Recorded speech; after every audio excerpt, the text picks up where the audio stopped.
on. So if you can make changes about those things, that's very good about the company. And the feedback is important in the sense because exhibition, trade fair, all these things are part of public relations, which is an extended part of marketing. So when we are participating in a trade show, we are giving support to the marketing plans of the company for that particular financial year and for the coming financial years also. So the feedback we get, they are actually honest and genuine feedbacks, and the company should go and follow whatever feedback you get, whether it's negative feedback or positive. Positive feedback obviously boosts your morale, but negative feedback is an exercise given to you to improve on your weaker points. So companies should follow the feedbacks. As you mentioned that this is quite an important activity in public relation arena, and we should use this tool often. So how often a company can organize a public relation activity like this, trade fair and trade shows?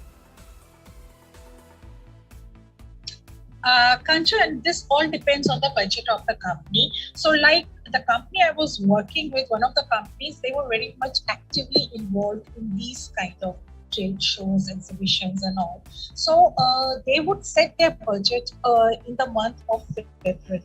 And it's with every organization, the trade companies, they let the people know beforehand. So they set their budget in the month of February and March. So when 1st April onwards, they have an ample budget for their conferences, trade shows and exhibitions. And accordingly, they participate in national, regional, international shows also.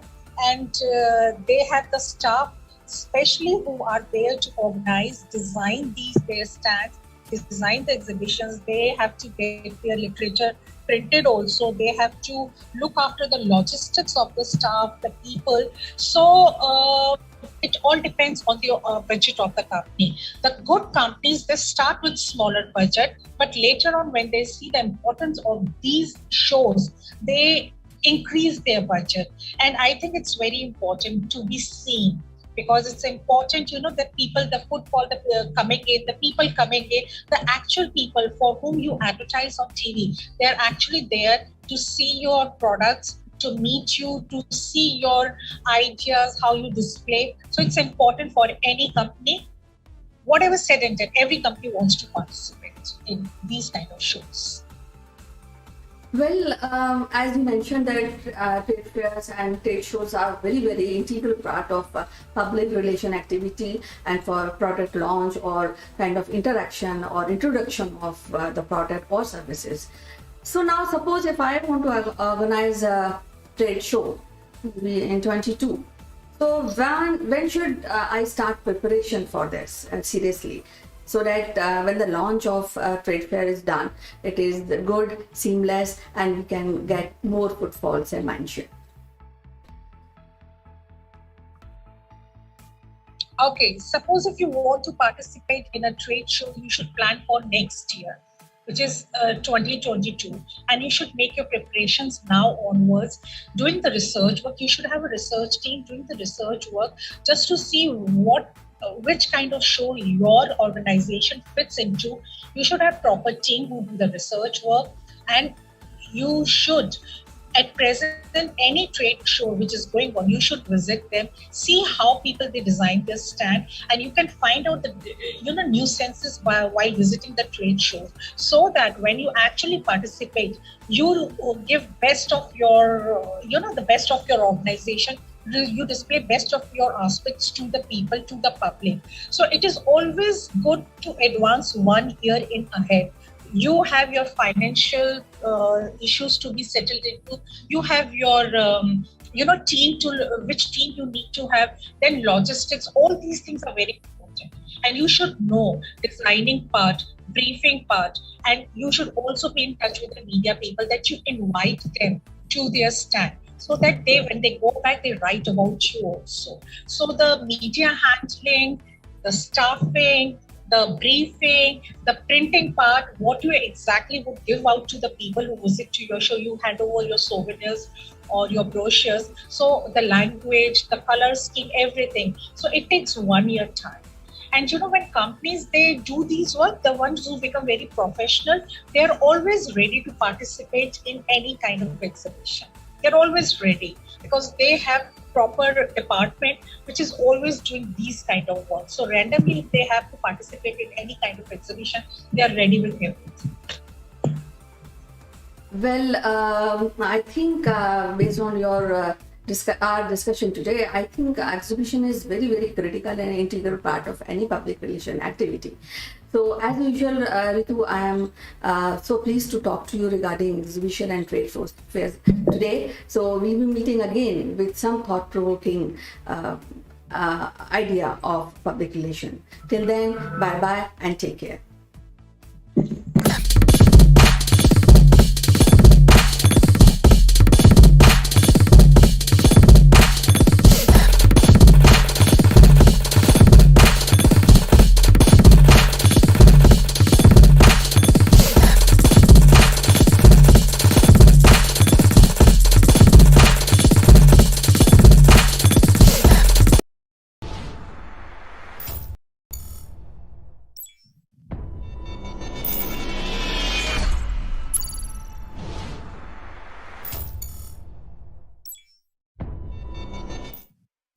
Hello friends, this is Akul Mac Live and I'm Chandrakant, and today is Friday and we thought we will have a little bit of fun. And when we talk about fun, I think we are trying to see, understand the common problem that all of us have, that is honking, and what this honking tells about your personality. To discuss this, I will be joined by my good friend from UK, Mr. Naval Gund. So I will take a short break. We'll join you back along with my guest. Don't go anywhere.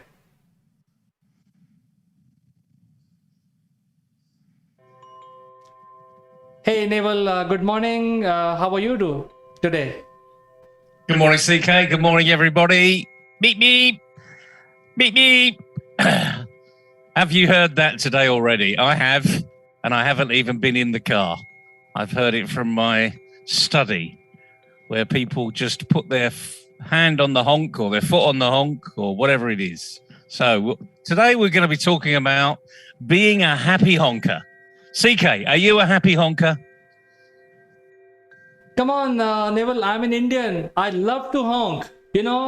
Honking is in my blood. I like to honk for no reason. Well, the thing is, there is a reason. And well, I don't think we're going to talk about the reasons today. But the thing about it is, when you look at people that do, press the horn, because it's a warning system. That's what it's supposed to be about. It's supposed to be telling people around you to wake up, or have a look at what's going on, because you may have missed it. So it's being a friend to other people. I mean, that's the starting point of this. It's that being aware, helping others be aware. Something's happening, you've seen it, maybe the other person hasn't seen it. Does that make sense, CK? It's an early warning system? Well, technically it is an early warning system, but we honk for no reason. I've seen people on the signal and their thumb is always pressing after every 5 seconds, pee, pee, pee, pee, pee, for no reason. They are so desperate to get out, and they want to, so desperate to ask the driver in the front to get out of the way immediately, just get out, I need to go straight, and the light is still red, they keep honking. So I think what you said technically is right, but when it comes to practice, it is not so right, Neville. Well, right or wrong, people honk. And I have noticed that the way people honk these days is changing quite a lot, really. Certainly in India, when I was out there, it was almost like it is part of your right. It's in the statute books. If you don't honk, there's something wrong with you. from little motorbikes that are out there that sound like Roadrunner, meep, meep, meep, meep, to the real big, horns that come with these huge lorries. Get out of the way, It's a bit like a train's coming through, or you haven't seen me. What on earth are you doing? But I wanted to have a little experiment, CK. Are you up for an experiment? Yes, I'm your guinea pig, Neville. Shoot it. Well, you're my honking guinea pig. I did a little experiment a few years ago, and I do this from time to time, whenever I'm bored, really.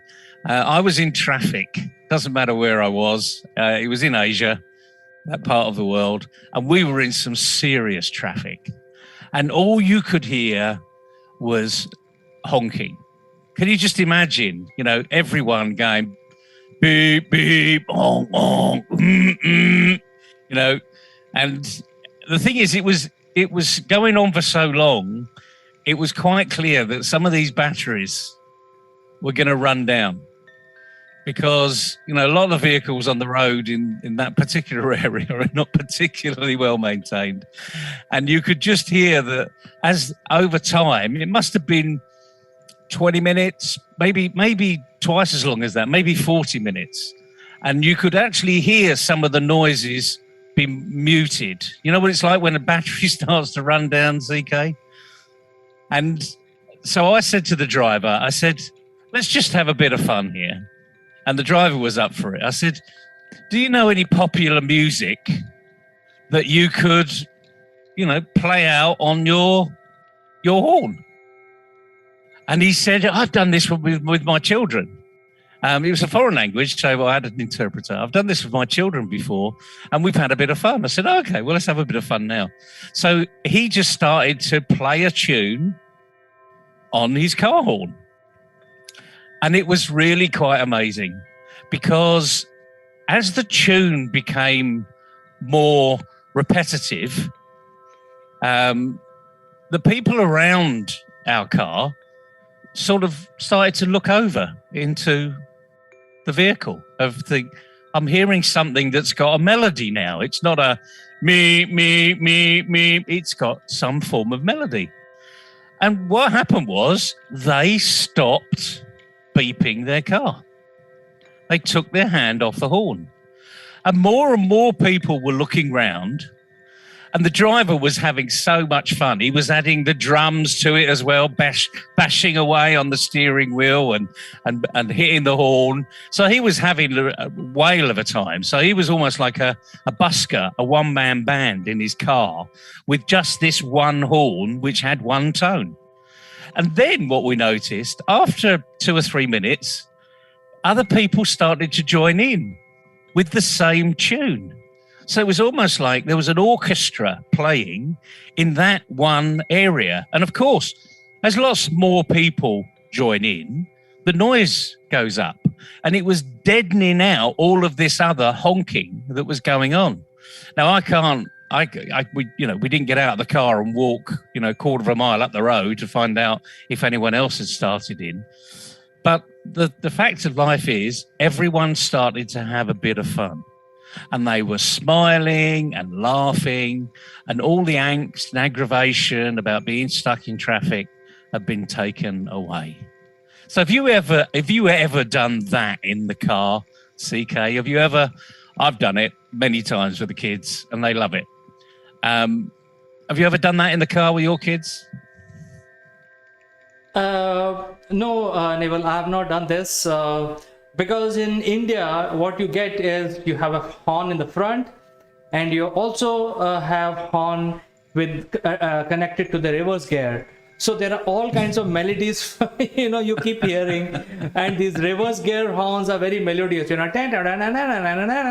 will play some famous Hindi movie song, and so some states have banned these reverse horns, but then there are 29 states, 1.3 billion Indians. You can't stop everyone. So honking is a big part of our culture, I think. Honking is a culture. Yes, I've heard all of these.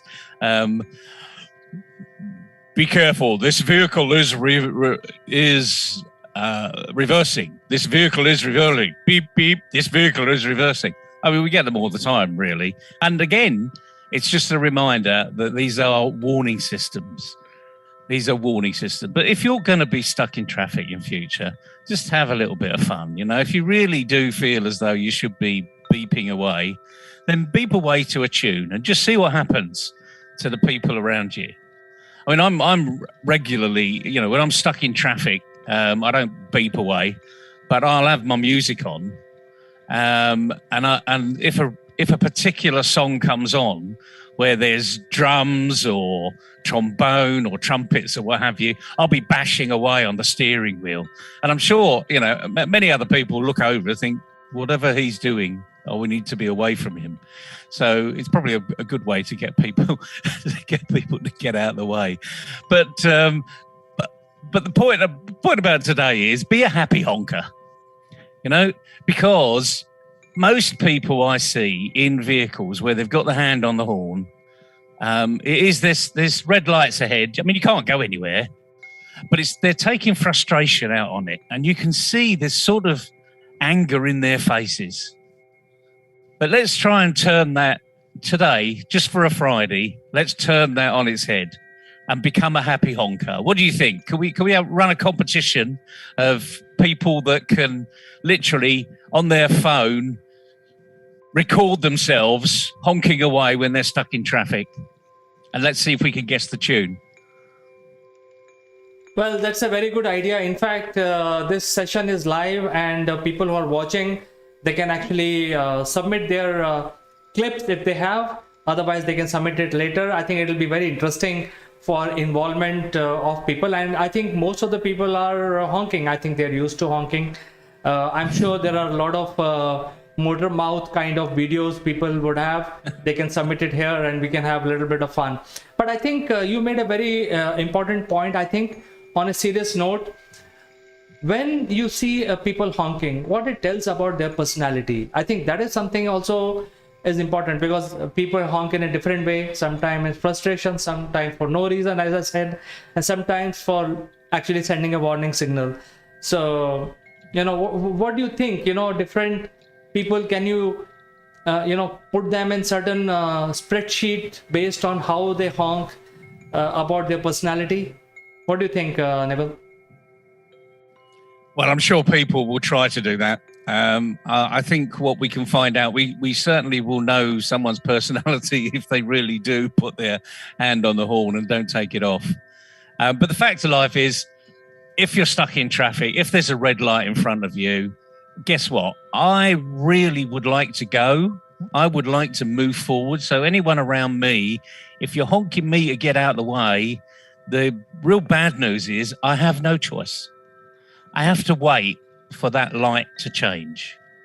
I've been there many times this week, actually. This is the summer season of roadworks we have in the UK. Because it's good weather, and I say that very jokingly, because we've had thunderstorms and goodness knows what else over the last few weeks. But because it's good weather, there's lots of construction activity on the roads. And just locally, we've got temporary traffic lights. And the worst thing about temporary traffic lights is you don't know that they're going to be there. There's no advance warning. All of a sudden, you just see this traffic light on a road that normally you're traveling along and there's literally no speed limits. Well, no real speed limits. You know, you're going along at the usual 30 or 40 mile an hour, depending upon what the local requirements are. But on my road, it's a 30 mile an hour road. And you just don't expect to see a traffic light in front of you. Anyway, the traffic lights were there. And regularly, you know, even when I'm in the car or I take a walk around the corner every now and again, I will see people beep the person in front because they hadn't noticed the lights changed. And some people are so fast at getting on that honk. You know, our lights go from red, amber, and then green. So the red amber is green's coming, you know. But as soon as sometimes the red amber goes, I hear people get on the horn. You know, in other words, wake up in front. You know, it's about time you're moving. I'm a very important person. I need to be somewhere. You know, get out of my way. I've paid my taxes. I've paid my road tax. I need to be on my way. And that's the reality of what we've got here. So you can sort of extrapolate someone's personality by their horn behavior. So why not have everyone being a happy horner or a happy honker, as they say, or as we've just decided to call it, the new hashtag. Are you a happy honker? And then what we can actually find out is that everyone's happy. But the reality of life is they won't be. But, you know, what do you think, CK? Can we have happy honker trending just from this little fun on Friday? I think we can have a happy honker trending because anyway nobody's driving nowadays, so we can do that. Otherwise it's quite annoying, you know. Keep hearing honking all the time is quite annoying, and the more you honk, that means more desperate you are, and that is the one trait that you get, you know. The person who's more desperate will honk more. And one more thing, Neville, even though it's a funny episode we are doing today, but I think honking will lead to road rage, because if the honking does not yield result as desired by the driver, the next step is basically he gets out of the car and gets into a rage kind of a situation. So I think we need to stop honking. While the episode name is Happy Honking, but I think we can talk about it during lockdown and we are all stuck in our homes, because anyway nobody is driving. I think we should come out with a different kind of honking system, because it's a time for AI where the vehicles can be connected using some signaling process, and without making any noise you can just press the honk and the nearby cars can beep some light that there is some warning or stuff like that. So I think there is a time for innovation and we can get out of this usual honking, because I think this is medieval from our standard, you know. People were doing honking 100 years back, we are still honking. So I think we need to move forward from there and do something about it. Don't you think so?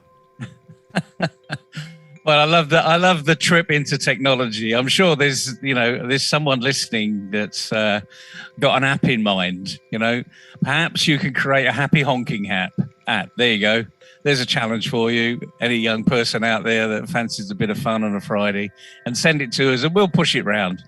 Because, like anything else, just as you were speaking, I could hear someone honking in the background. So, you know, whether it's your end or my end, it's actually getting through the airwaves. And it's traveled several thousand miles between me and you. So, let's just have a little bit of fun today. Let's see if we can change the mood of a nation. You know, if you're stuck in traffic, you don't want to be stuck in traffic. The people that have designed the roads don't want you stuck in traffic. You know, they've designed the roads actually to make traffic flow freely so that you can get to your destination in a comfortable way, so that you're unflustered, you don't get angry, you don't get annoyed. The last thing they want is a very angry driver. You know, when we're on the road, we all need to be friends to everybody. You know, give people the right of way if they've got it, and don't take any silly moves. You know, don't move from one lane to the next and become that road rager that people don't like. So, bit of fun today. For all of those that are listening, it's hashtag happy honking or hashtag happy honker. So are you a happy honker, CK? Actually, I can say I'm a happy honker as long as my honk is melodious. So I think I'm going to try this idea which you gave us today, which is, you know, train your thumbs to press the horn in such a way it comes out like a Mozart.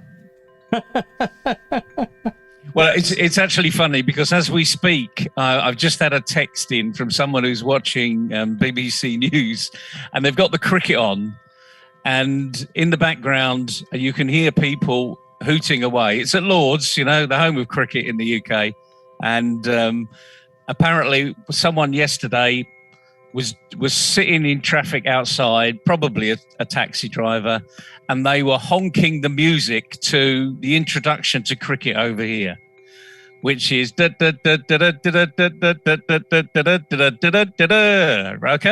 So there's the rendition that they did yesterday. I didn't know about that, but it's a friend of mine that's just literally texted me because he's listening in. So we can all have a little bit of fun. You know, no one wants to be stuck in traffic, let's face it. But you can take your temperature down, take your pressure down, and utilize these ears, or what's in between these ears, for a little bit more fun. And yet again, I hear a little beep in the background. So there you go. Happy Honking Day to everybody. It's now official. This is Happy Honking Day. I think we can end our discussion on this positive note, Neville. And thank you so much for finding time and joining us to make our show very hilarious and also meaningful at the same time. We will catch up with you next week at same time on some other interesting subject. Have a nice weekend, Neville. And everybody else, enjoy today. Take the frustration out of driving and just relax. Have a little bit of fun when you're stuck. Take care.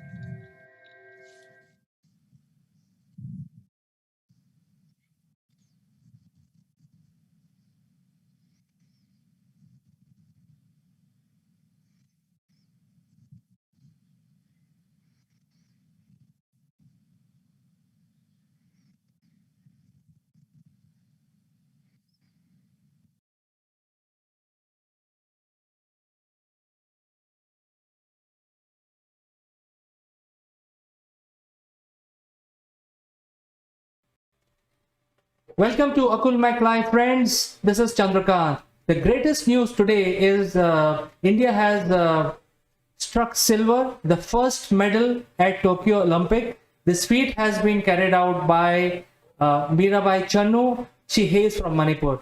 This requires a little bit of analysis.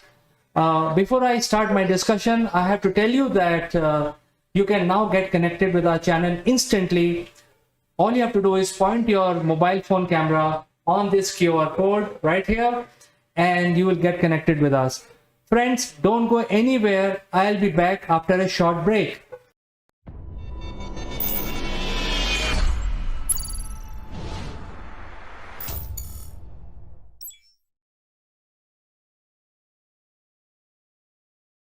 Welcome back, friends. The question that we are asking is why Manipur is churning out world-class weightlifters. And this is not the first time. When one of India's greatest movement in weightlifting was being hoisted into reality by the legendary Karna Maleshwari at the Sydney Games in 2000, the state of Manipur was laying the ground of their own movement in the sun. Barring the Beijing Games, the state has sent 4 different women weightlifters over 5 Olympics, a generational effort that culminated in Mirabai Saikom Channu's monstrous 202 kgs combined lift for the Tokyo Olympic silver medal. She competed in 49 kg weightlifting category. 2 decades of consistently churning out weightlifters that are among the best in the world is Manipur's reminder that the Olympics are not a once in a 4-year event, but a way of life. A way of life that begins at young age because of the state's unique way of organized sports for young children through clubs. The sports club culture has been part of Manipur for centuries now. These clubs might not be necessarily be dedicated to a single sport. These clubs aren't associated with any state or national association. They are only present because of the love of sport and an outlet of activities for young kids. For a Manipuri child, there is an option other than studying, and that is to play. In Manipur, children are afforded the opportunity to decide what sports to play and what sports to pick up. By the time they reach their teens, they may not be specialists in a particular sport, but a consistent level of physical activity lead to a far easier transition than most young athletes when moving professionally into a discipline.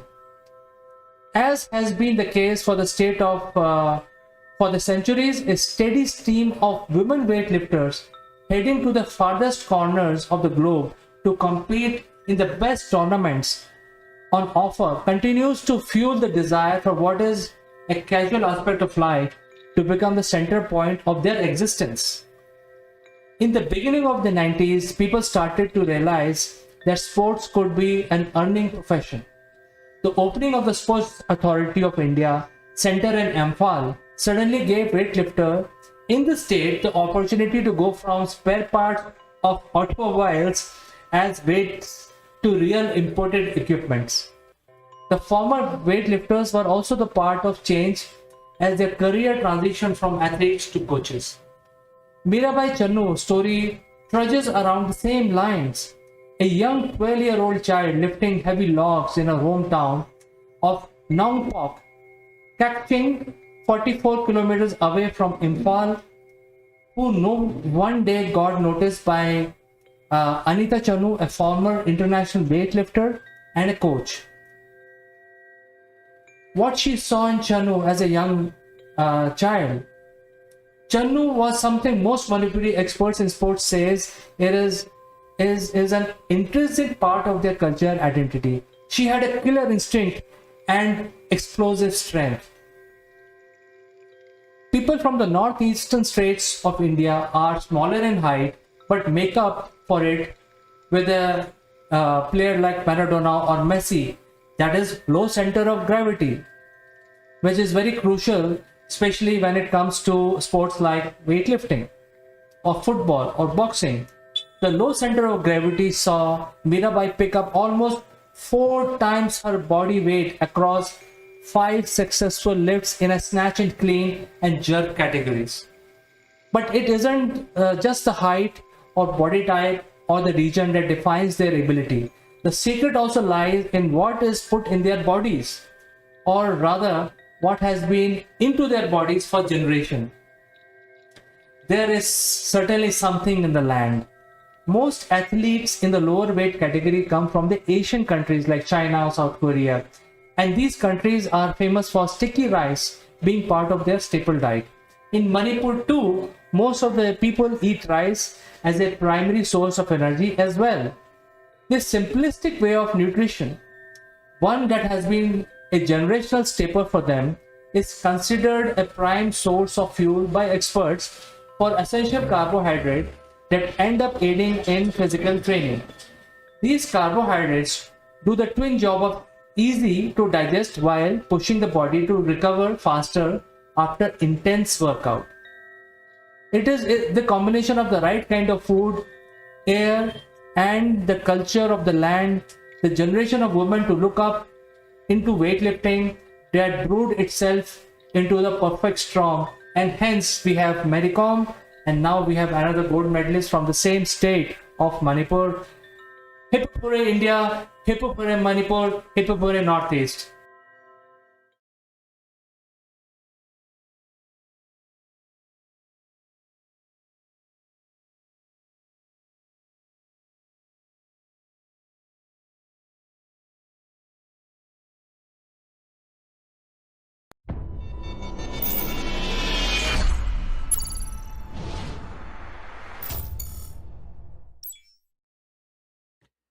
Hello friends, welcome to Akulmak Live. My name is Chandrakant. Today in Doctor Speak, we will talk about a very deadly disease called typhoid, and it gives a lot of fever, very high fever usually when you contract typhoid, and many times people are not aware of simple things that you can do to provide solace to the patient and reduce the threat of typhoid. So before we start our discussion today, a word on our giveaway. Akulmak works with many SMEs and startups world over, helping them in not only building their sales and marketing teams, but also help them in improving their success rate. As you can see, we have summarized our years of knowledge into these easy to follow steps, which can be used by any smart leader to promote their group or a company. In order to encourage people to take the right step at the right time, we have used this proprietary graph in our corporate memorabilia so that the knowledge can be accessed by whoever, whenever, wherever it is needed. You can become eligible to get one of these beautiful gifts delivered to your doorstep for free. All you need to do is to subscribe our channel and smash that like button. Also, please watch this entire video and provide your valuable comments, suggestions, or you could also share your experiences. Person with the best comment and interaction would be chosen to become a free recipient of one of these displayed items here. In addition, we would invite you to Akulmek Live to participate in our show as a distinguished panelist. What are you waiting for, friends? Go for it. Now, let's get back to our discussion. Friends, today we want to discuss about typhoid, and let me introduce our guest. She's joining from Shimla. Her name is Dr. Pooja Bedi. So without further ado, let me introduce Dr. Pooja to you.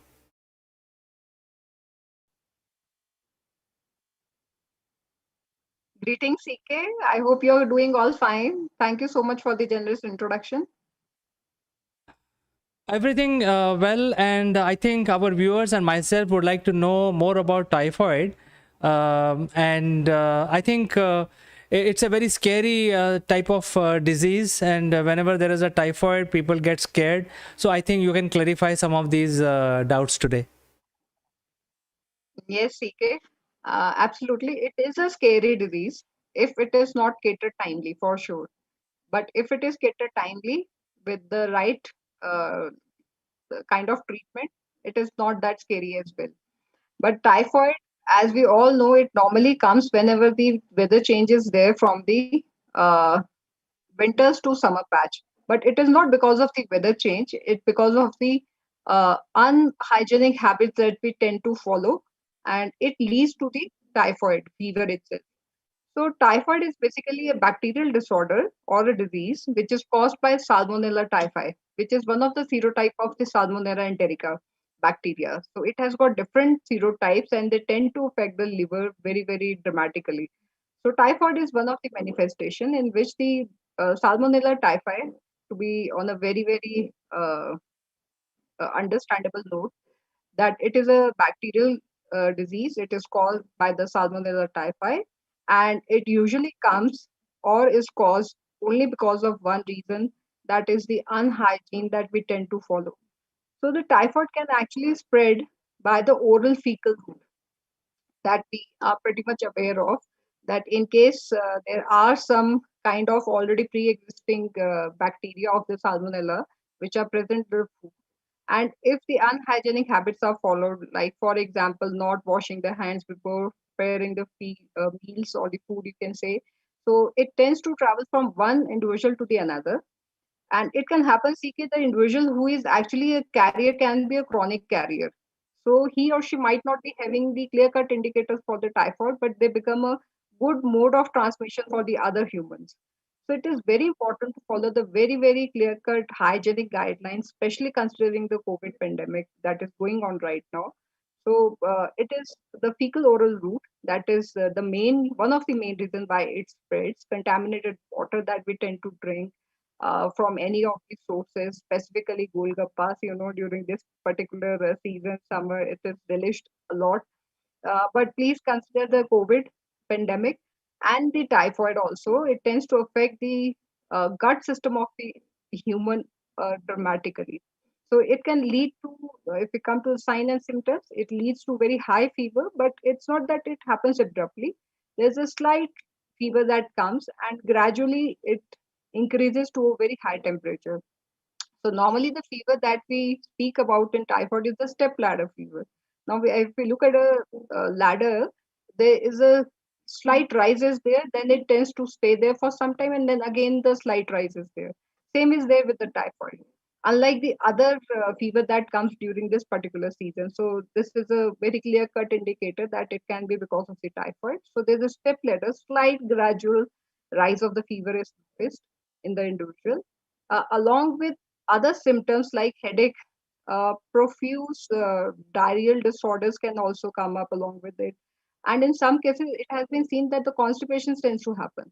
But since the diarrhea is more remarked in such cases, so we say that the fever, diarrhea, colic in the abdomen, headache, if somebody tends to feel the weakness, lethargy, there are dramatic changes in the diet also, in the appetite level.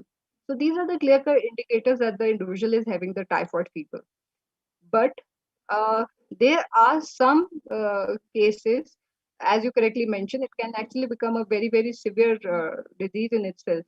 So we have to be very clear about whenever the fever starts, and just observe it for 2 to 3 days. If it is accompanied by all the signs and symptoms I just shared with you, then it is a time when you should ideally be seeing the doctor.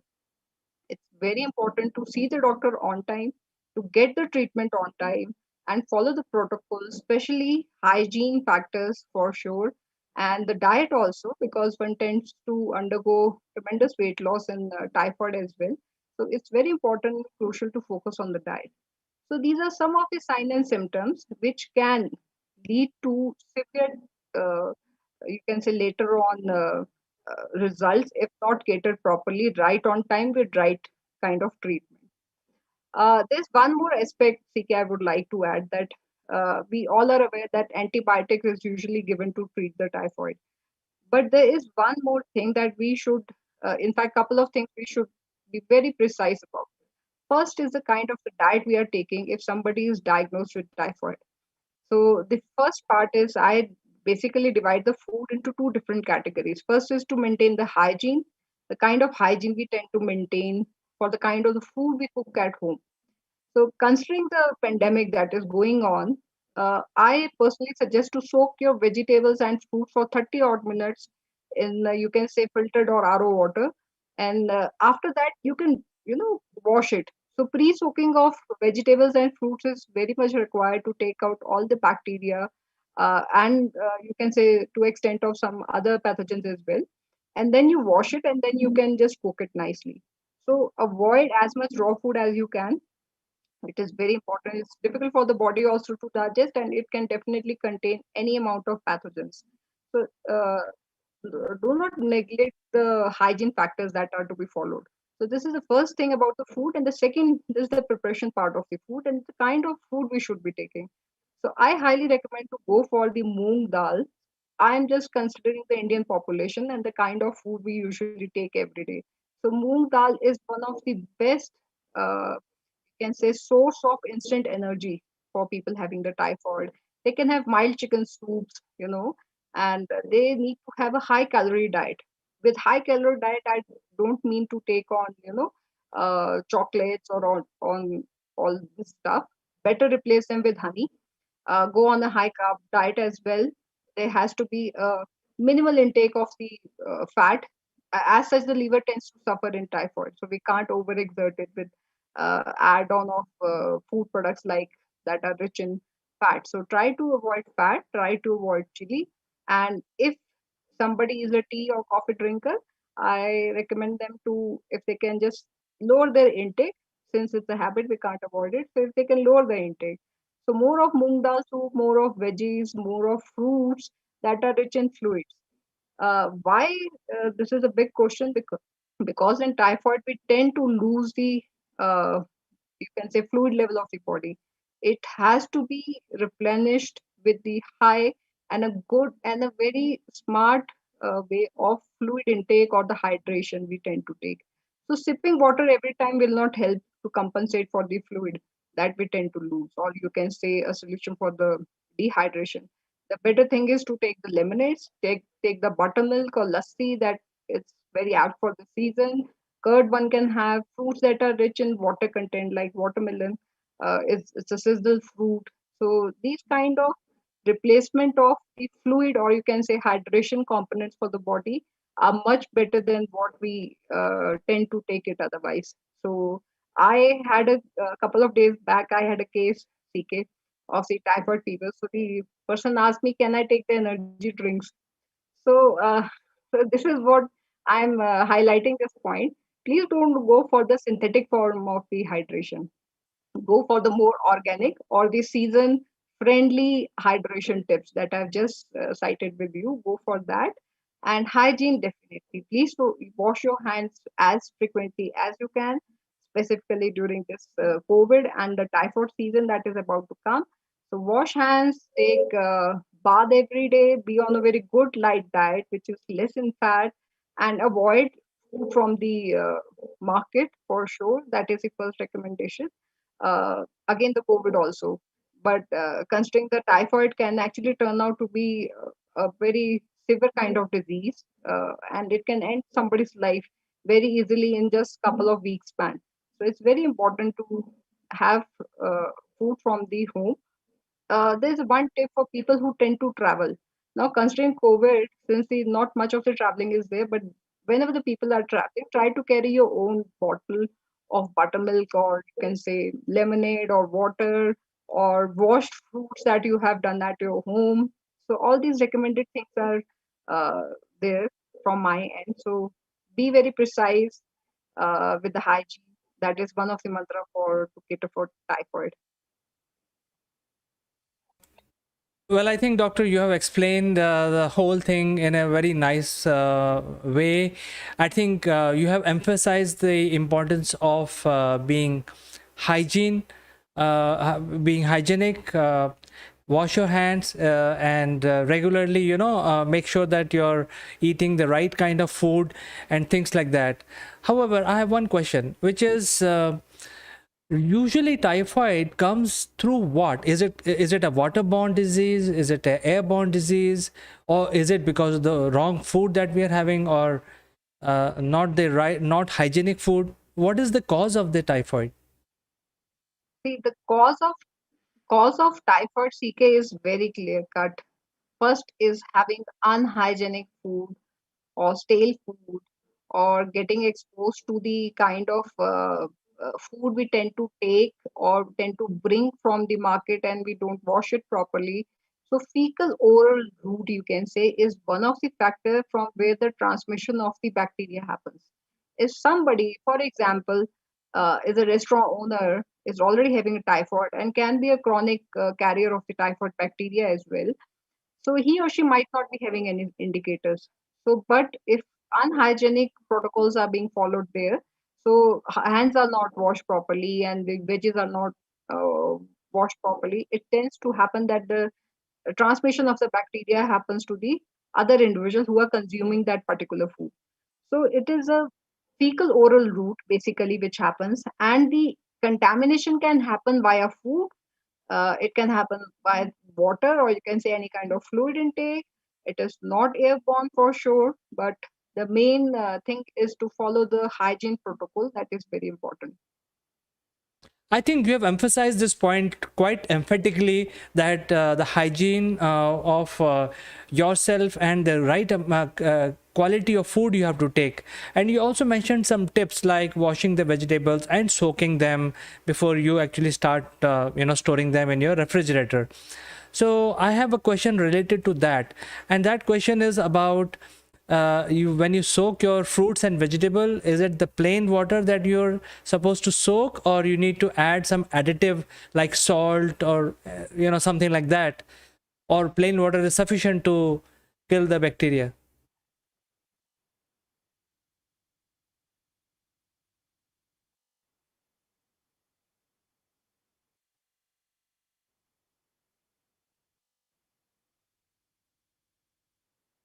May I answer the question? Acha. Uh, yes. So, CK, first is to pre-soak your veggies and fruits for 30 odd minutes. It can happen in the normal water as well as in the RO water.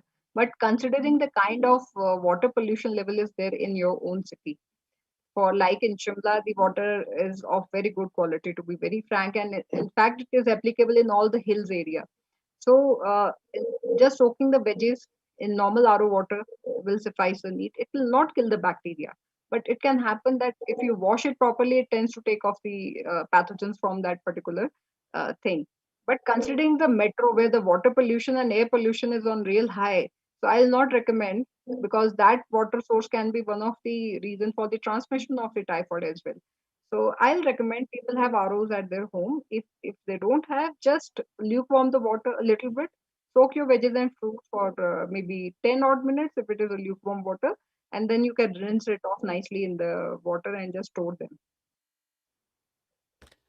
Thank you for this very important tip, Dr. Pooja. And I think the last question that I have is about drinking a lot of pulses and soups. And you also mentioned a little bit non-vegetarian. If they can, if vegetarians are there, they can have a moong dal. And if non-vegetarians are there, they can have the light soups based on their choice. So why moong dal? Is there a logic behind only moong dal? Why not any other dal? Yeah,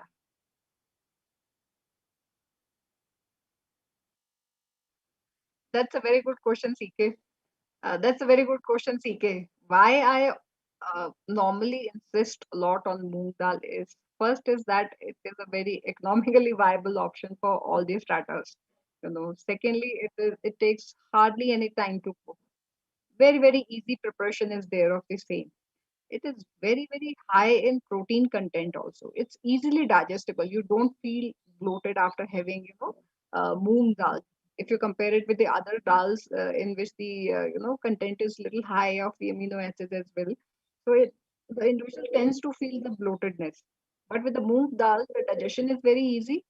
I think it is very taste friendly for the Indian tongue as well, and it tends to provide the instant energy also. And the preparation time is hardly anything. So even if somebody is living alone in a metro, they can do it by themselves rather than going for the synthetic options of the soup. It is very easy to make, a very good source of, you can say, essential elements and protein levels that we require, and it is very light. Very, it takes hardly any time to get digested in the body. I think, friends, we don't have to get scared if we are diagnosed with typhoid, because as doctor said, we have to change our diet a little bit. We have to be very careful with our hygiene, and we have to shift to a diet which is easily digestible. So, Dr. Pooja, thank you so much for coming to our show and explaining this very beautifully, very nicely to people in very easy to understand steps about this deadly disease. So thank you so much. Thank you, CK.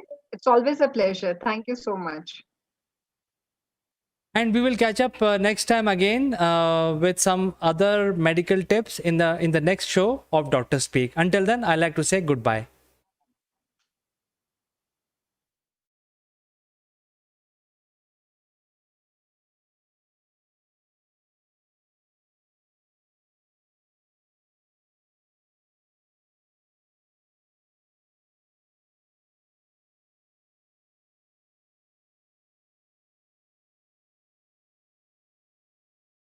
Modi inaugurated another application from Government of India called E-Rupee, which stands for E-Rupee. What is so special about this application that the entire top brass of the financial world is going gaga about? We want to analyze for ourselves.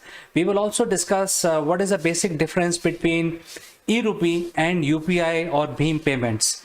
So friends, I'll be taking a very short break for some promotional messages, but I'll be joining back with this analysis. So friends, don't go anywhere. I'll be back soon.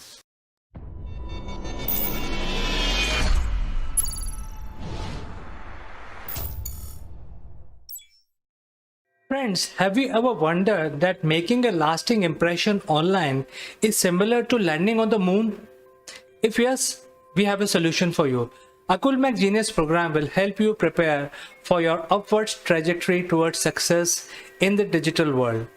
Our program consists of 12 unique tailor-made sessions of 1 hour each, spread over 6 weeks. Akulmac Genius program provide you practical knowledge about how to optimally use online video platform with lights, action, camera, as well as crash course in using virtual screens. The program also includes a session on the grooming and online etiquettes, which are important for running your online sessions and webinars. At the end of the program, our participants would be allowed to make their own videos, which will be published on a very popular business channel called Akulmac Live. This will provide global recognition to all our participants. If you like what you hear, then using the link in the description below, join the program straight away or visit www.akulmac.com and click on Genius Program to know more. Welcome back, friends. Taking the first step towards having a digital currency in India, Prime Minister Narendra Modi launched an electronic voucher-based digital payment system called E-Rupee, E-Rupi, yesterday. The platform has been developed by National Payments Corporation of India, NPCI, in partnership with Department of Financial Services, Ministry of Health and Family Welfare, and National Health Authority. This is a person-specific and purpose-specific payment system. It is so unique. But how does this E-Rupee work? E-Rupee is a cashless and contactless digital payment medium which will be delivered to mobile phone of the beneficiaries in the form of SMS or a QR code. This will essentially be like a prepaid gift voucher that will be redeemable at specific centers without any credit card, debit card, mobile app, or internet banking. E-Rupee will connect the sponsors of the services with the beneficiary and the service provider in a digital manner without any physical interface. Now the big question is how these vouchers will be issued. The system has been built by NPCI on its UPI platform and has already onboarded banks that will be the issuing authority. Any corporate or government agency who wish to utilize these e-vouchers will have to approach the partner bank, which are both private and public sector lenders, with the details of specific person and the purpose for which the payment has to be made. The beneficiary will be identified using their mobile numbers, and a voucher allocated by the bank to the service provider in the name of the given person would be issued and be delivered to that person only. So what are the use cases where all this E-Rupee system can be utilized? E-Rupee is expected to ensure a leak-proof delivery of welfare services. It is also be used for delivering services under schemes meant for providing medicines and nutritional support under mother and child welfare schemes, tuberculosis eradication programs, drugs, and diagnostic under schemes like Ayushman Bharat, child welfare schemes, and fertilizer subsidies, etc. The government also said that even the private sector can leverage these digital vouchers as a part of their employee welfare and corporate social responsibility programs. And as you know, friends, CSR is a big thing. Nearly all corporates spend about 10% of their profits into CSR activities across India. What is the significance of E-Rupee and how it is different than the digital currency? Well, the government is already working on developing a central bank digital currency, and the launch of E-Rupee would be potentially the highlight or highlighting the gaps in digital payment infrastructure that will be necessary for the success of the future digital currency. In effect, E-Rupee is still backed by existing Indian rupee system as an underlying asset, and specifically for its purpose makes it different to a virtual currency and put it closer to a voucher-based payment system.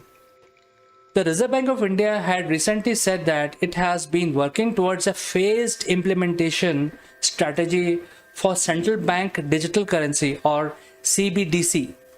We will make a specific fully dedicated video in future to explain CBDC very soon. But for now, I think this is very exciting because now India has taken one step closer to having its own digital currency, completely supported by the Central Bank of India. And this E-Rupee is very exciting because now the sponsorer or the donors will exactly know how the money is being utilized, and the beneficiary is also named in the system. So friends, do write in your comments on this one. And I'm very excited about these changes that the Modi government is doing. with regard to engaging new ways of deploying the digital currency systems in India. So friends, I will end my video here and look forward to your comments.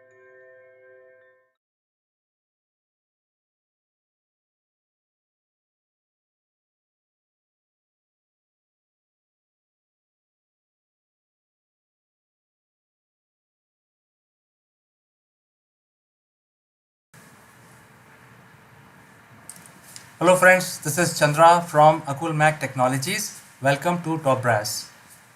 Today, Mr. Trump is arriving in India, and there has been a lot of conversation around what kind of deals that India and US will talk about. And although there has been a long sort of a stalemate situation between these two countries where the trade deals are not going through because both parties are sticking to their guns. In fact, both countries have their interests, and they are both of them are guarding their interest. For instance, the US wants India to have zero import duty on mobile devices. So obviously, it's a big deal. It's a big consumer market for mobile, and Indian government cannot allow that to happen because there is a huge mobile initiative in India, which is Make It in India, and there are more than 200 mobile manufacturing companies. So Indian government has to also ensure that the local businesses also not have any disadvantage because of the treaty with United States. So there could be other things also, and while those things will take time to sort out, and as people say in business, give some, take some. So I think that will take some time to iron out. However, there are ongoing business which India and United States can still talk about during this trip. I think one of the major item on the table is the defense deals. Right now, Russia is the India's largest ally with regard to defense, and obviously United States can also play a role there. So I think there is no stopping that kind of a deal between India and United States during this trip of Trump to India. Second thing is the issue of China supporting Pakistan with arms and armaments and other support. I think that may also come up as one of the issue. The third could be the effect of Taliban, specifically when United States forces will be withdrawing this year from Afghanistan. So what Taliban will do and how to counter that threat or how to control them, that could be the third issue. So there could be items to discuss which are of the bilateral nature, the treaties to made and sign off. Just before the trip, there was a big chopper deal between India and United States, where the chopper deal was signed up. So like that, there could be 4 to 5 new agreements that can come out after this trip of Trump to India. And while we look at a bigger deal in future once the issues are ironed out, I think one of the major deal that can also come through in this trip is the nuclear reactor deal, because India wants to buy a few nuclear reactors and the United States can provide. So I think he is landing today in India, and I think there is a huge program, gala celebration being planned called Namaste Trump, and we all look forward to seeing that gala event. As always, I will see you tomorrow again with more news. Bye bye.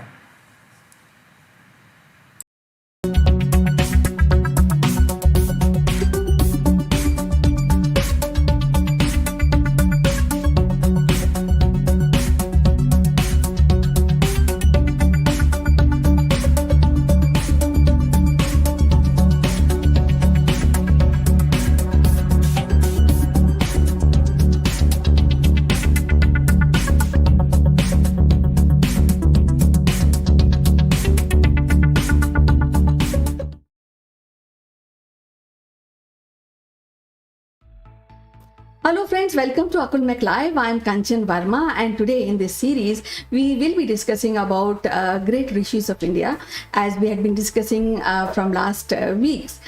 So stick around to this episode till the end, and I'll be meeting you after a break. Let's listen what our sponsor says about it. This video is sponsored by Performance Works International.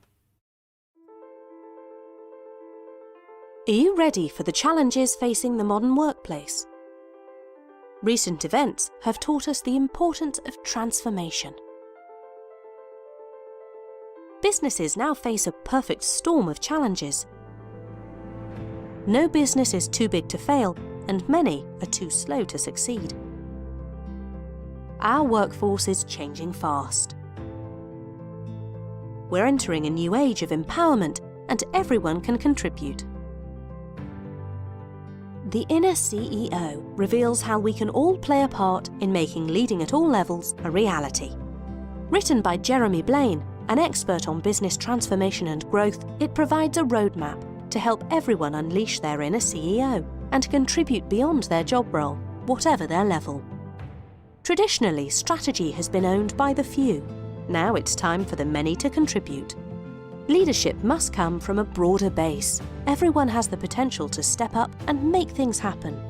It's a new model of collective and collaborative leadership which unleashes the power of people, enabled by appropriate technology and a supportive management structure. The book provides a roadmap for a bold new age of empowerment. Supported by a range of resources, the book provides a toolkit to help anyone unleash their inner CEO. Organisation health, development and growth is owned at all levels. Are you ready to unleash the inner CEO?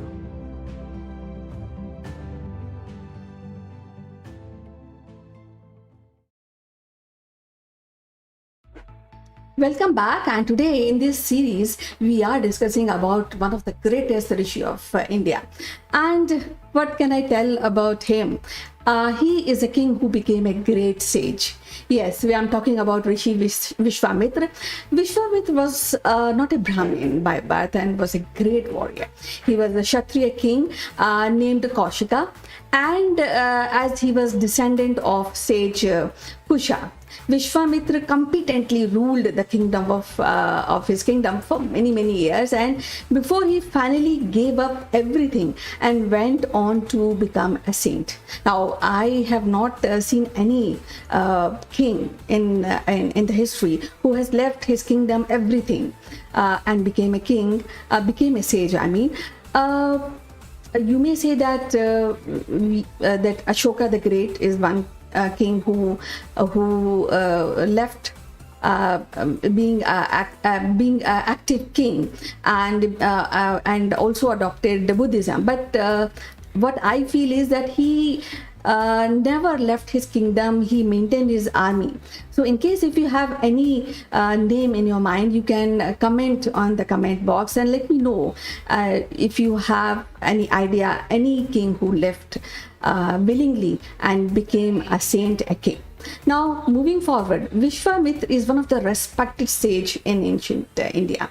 As per the Holy Puran, there have been only 24 rishis who have understood the Gayatri month, and it is believed that sage Vishwamitra is supposed to be the first one. Now, talking about the Gayatri month is regarded as the highest and most powerful Hindu prayer. Brahma Rishi Vishwamitra is said to have found the sacred Gayatri month. It is verses from the Sukta of Rig Veda, and the Gayatri is the name of Vedic meter in which the verses are composed. So anybody who has not very profound knowledge of literature, I think it will be very difficult to really compose and understand the Gayatri month. He is also credited as the author of majority of portion of Mandala 3 of Rig Vedas. Ramayana, as everybody knows, Vishwamitra is the preceptor of Lord Ram and his brother Lakshman. He gave his powers to all these brothers, knowledge of celestial weaponry, or we can say Dev Shastra, and trained them in advanced religion, taught them how to kill powerful demons like Tarka, Marich and Subahu. Moving forward, Vishwamitra is featured in many legends and different work of a Hindu religion. They mention Vishwamitra as one of the most powerful, most charismatic king as well as saint. It is said that Vishwamitra sage created parallel heaven known as Trishanku Swarga for King Trishanku. When the proud King Trishanku asked his guru Vashishta to send him to heaven in his own body, the guru responded that the body cannot ascend to heaven. Then King Trishanku asked Vashishta 100 sons to send him to heaven, and sons outraged that Trishanku came to them and refused after the refusal of his father, and caused him to become a demon, or in Hindi we call Chandal, or untouchable. Trishanku was transformed into person with the body of ash, clothes in black and wearing a iron jewelry. And when he went back to his kingdom, none of his subjects really recognized him, and he was driven out of the kingdom. So sad, right? But then he really came across sage Vishwamitra, who agreed to help him. Vishwamitra organized a great sacrifice ritual propitiating the devas, pleading that at least you accept this is a nice king. I would like to send him to heaven with the body. But no way devas responded, and Vishwamitra became very angry, and by using his yogic powers and other sacrifices and other rituals, he ordered Trishanku to go to heaven. And miracle to surprise to everybody, that Trishanku rise to heavens, and he kept flying in the sky until he reached to heaven, where he was pushed back by Indra. And by this whole incident, Vishwamitra really became very angry, and he said that if you can't provide Trishanku the heaven, I will create my own heaven, which will be known as Trishanku heaven. In fact, he also said that I will be creating another Brahma. And he had only completed the universe when the Brahaspati, who is the guru of Devtas, all gods, ordered him to stop. Trishanku, however, did not enjoy Trishanku Swarga. He remained fixed in the sky and was transformed into constellation. But in whole process of creation and the work of Vishwamitra, Indra got really frightened by his power, and he wanted to break his meditation. He wanted to curse him. So finally he sent Menaka to lure him and break his meditation. Menaka was born during the celestial churning of seas by Devtas and Demon, and was one of the most beautiful celestial fairy in the world, with quick intelligence, innate talent, but desired a family. You see, family is, everybody desires a family. It is ultimate goal in many spheres. So she successfully breaks the meditation of Vishwamitra. However, she fell in love with him, and a baby girl was born called Shakuntala. And later she grew in the sage Kanva's ashram, and Shakuntala, again fell in love with the king Dashwant. And with this union, the child was born by the name of Bharat, and it is said the Bharat name is being named by the King Bharat, who ruled a vast area of this subcontinent. Going forward, Vishwamitra had faced numerous difficulty along his journey towards becoming Brahma Rishi. He controlled his anger. He mellowed down. He freed himself from the greed, jealousy, anger, and other negative emotion. Once Brahma also became very happy about his gesture. And it is said that one Brahmin tried his level best to bother him and make him angry. But Vishwamitra remained calm, smiling throughout, and thus proving that he had gained complete control over his emotion and passion. He continued his intense sadhana, his work for many years, until one day Brahma really appeared before him, and Brahma was so pleased that he said that Vishwamitra, you are now Brahma Rishi, and this is a title which is being given by Brahma, who is the creator of the world. Now, Vishwamitra always wanted to become a Brahma Rishi, and he worked towards that. And he has like a competition kind of feeling with Rishi Vashishta. And later on, Rishi Vashishta also appeared before him, and he said, Vishwamitra, indeed, you are a Brahma Rishi. So finally, he is declared as a Brahma Rishi, or we can say Raj Rishi. After facing thousands of massive problems, Vishwamitra was conferred the title of Brahma Rishi by both Brahma and Rishi Vashishta. However, Vishwamitra possesses a lot of compassion about many things of all being, and he is always willing to help everybody, and always willing to exhaust all his punya, all his work to gain which he gained from his tapas, to help other people. Following the attainment of the status of Brahma Rishi, he was also known to use his tapas to help anybody, everybody, whenever it's required. And his contribution is really immense. He is equally, when we say his contribution, and I think it will be very important to name few of his sons, like Madhu Chanda, who composed the shloka of Rig Vedas, and other son Sushruta, he is considered as the father of plastic surgery. And there's countless contribution of Vishwamitra and his family in the development of mankind, in helping of the mankind. He is, or he was, a Brahma Rishi. He is a Raj Rishi, and also he has a place in the traditional Hindu astronomy 7-star, or we call Saptarishi. So I would like to end this episode by saying that we are immensely happy, and it is a proud to discuss about Rishi Maharishi Vishwamitra. We'll be meeting again with another Rishi in this episode. Till then, bye bye, and you take care.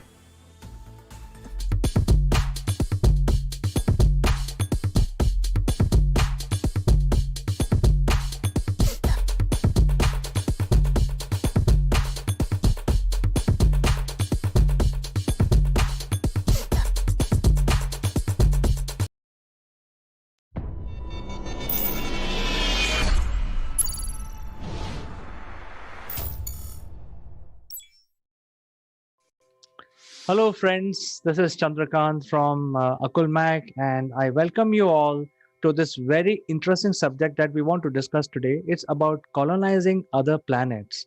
And to discuss this matter further, let me invite my friend from UK, Mr. Naval Gund. Good morning, CK. Colonizing other planets. Elon Musk says by 2060, 1 million people will have been taken to Mars. So what's that going to look like? Mars is several billion miles away, and we're not going to get there overnight. This isn't like, jumping on a plane and nipping around the globe. What's it going to look like? What do you think? Well, first of all, getting there is a big challenge as of now, as we see it. But I think a lot of development is going on right now, where you can get to Mars in less than a week. I mean, it's all question of propulsion. If you have a faster propulsion, you can get there faster. And since the current technology, we don't hear about it. So that is why our assumption is that it will take 8 months, 6 months to reach Mars. The idea of SpaceX is that they want to send 1 million men and women to Mars on a no return basis. That means there are no return tickets.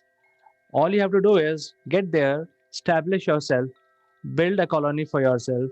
There'll be no material provided. You can't take anything from Earth like cement or food or anything like that. No luxuries. So you have to build your cities, build your roads, and build your food, create your food. So I think these are the big challenges that first settlers will have to face. And of course, uh, they will also reproduce. They will have byproducts of their own genetic material, and they have to put those little beings into schools. So I think Exactly. The byproducts are gonna be babies, basically, and that's what the human race is all about. It's about projection and improvement, and certainly that settlement will need a new army coming through. They'll need rules, regulations. There'll be governance. I'm not too sure there'll be roads, to be honest with you, CK. I mean, maybe they'll just be, hovering around all over the place. There won't be roads. There'll be directions, and there'll be robots taking you here, there, and everywhere. But it's a fascinating concept, isn't it? When you start to look at what would these teenagers, let's project another few years beyond the first colonization.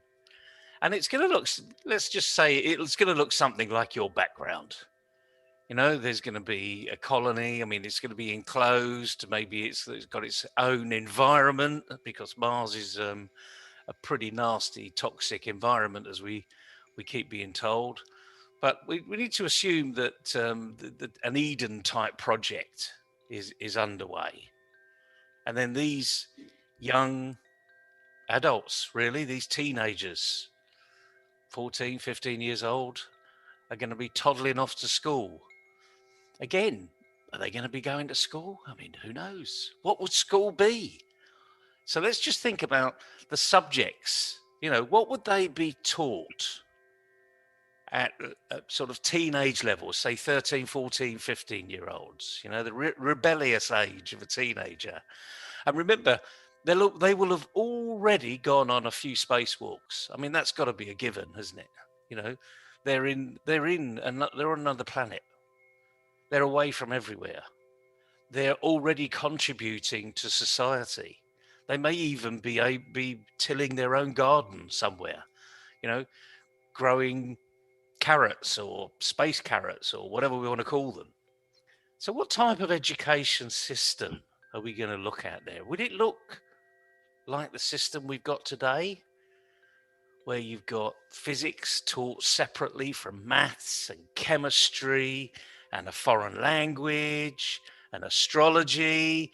Although we don't teach astrology, do we? But I bet we'll be teaching astrology then.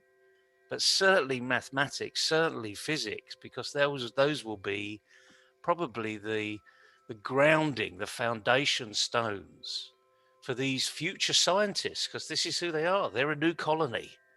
They're in the middle of nowhere. And the next place is to go to the middle of nowhere else, really. Find a black hole. So come on, CK. I know you've got thousands of ideas bouncing through those ears. What do you think? What would an education system look like in 2074 on Mars?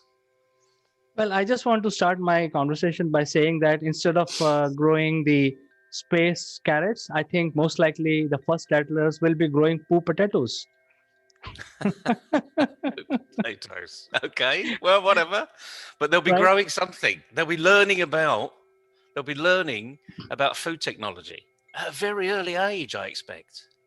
Absolutely. And I think these are the two critical items that settlers will have to learn, is how to grow, because there is no topsoil on the Mars. So they have to find ways of developing a new topsoil, because the topsoil has been taken for granted on Earth because it's been around for billions of years. But you have to create the topsoil so that you can sustain the life, grow your vegetables, etc. And the second thing is the universal language of mathematics, because if you don't know mathematics, you can't really construct anything. So I think the second challenge these guys would have to face is to construct their buildings which can protect them from the nasty environment. As you mentioned, Neville, the oxygen levels are different. It's not breathable air on Mars. The gravity is 1/3 of Earth. To go to space from Mars is a lot easier than Earth. So with you can have space missions organized by schools every once in a year or so. It may be much easier to launch students on a scouting mission in the orbit on Mars. So I think the first thing they have to learn is to generate their own food, generate their water, generate their oxygen. For that, the life sciences is the key subject. And the second subject would be mathematics so that they can construct their buildings. Well, those are two huge subjects in themselves. And, let's remember that these young adults will have started like babies that we've got here. They'll be curious. They'll be encouraged to keep that curiosity because space is the frontier. As the Star Trek says, space, the final frontier, Stardate, ... Captain Kirk on his travels. They are the future Captain Kirks. So when you think of what you see on a Star Trek mission, all of these people are huge intellect. They've also got access to huge computers, huge databases. All the analysis is being done for them. They just need to interpret what the analysis is. They need to work together as a team. So from a very early age, all of this team building that businesses here absolutely crave for will be taught as a matter of consequence. There won't be any thought process that it won't be taught. And it will be taught actually because we're going to be doing things together. As you mentioned, food technology is going to be absolutely paramount. So from a very early age, they will be working in teams. And they'll be specializing in certain elements of that team. So it will look, even from a 4-year-old's perspective, it will look very, very different to an education system here. I mean, will it be a system? Will parents have direct responsibility, as we do here, to bring up your own children? Or will it be the role of the community? So in other words, parents are just, the pods, you're just the transitional arena. And now it's the community that takes care of everybody. Even the parents, it's the community that's taking care of everybody. So it's a fascinating arena of what we would be creating, designing then. But now let's ask the question, why aren't we doing that now? Well, Neville, I think in order to give better chances for the Homo sapiens or our civilization to succeed, we must have more than one option. So Earth is one of the options, and we must create another option, maybe multiple options. So if there are multiple options available, there is a better chance of survival. So I think we must colonize other planets within our solar systems, maybe Venus in future, Mars. And I think you must understand, or everyone should understand, that there will be mutation. So once the settlers go and settle on Mars, the species which evolve after a couple of generations will be different from the Earthlings. They will evolve differently. And you have actually raised a very pertinent question. Their education system will be totally different.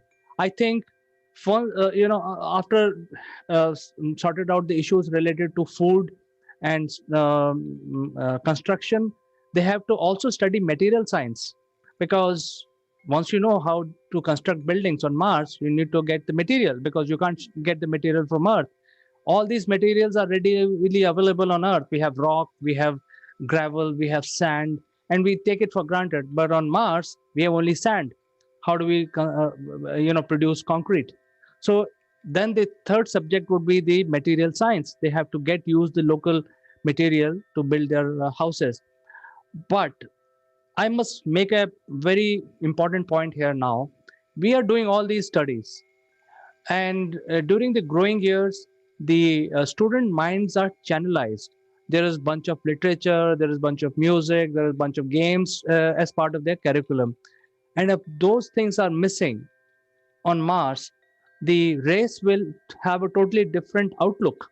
You know, just imagine after a couple of generations, if they don't have any literature to teach. I mean, they can't teach literature because there is nothing locally available. They will have to borrow it from Earth. So until unless they build their history, there will be nothing called history lessons. There will be nothing like a literature or a poem. So I think there will be a very strong need to evolve new mechanism on Mars to channelize brain. Otherwise, they will go haywire.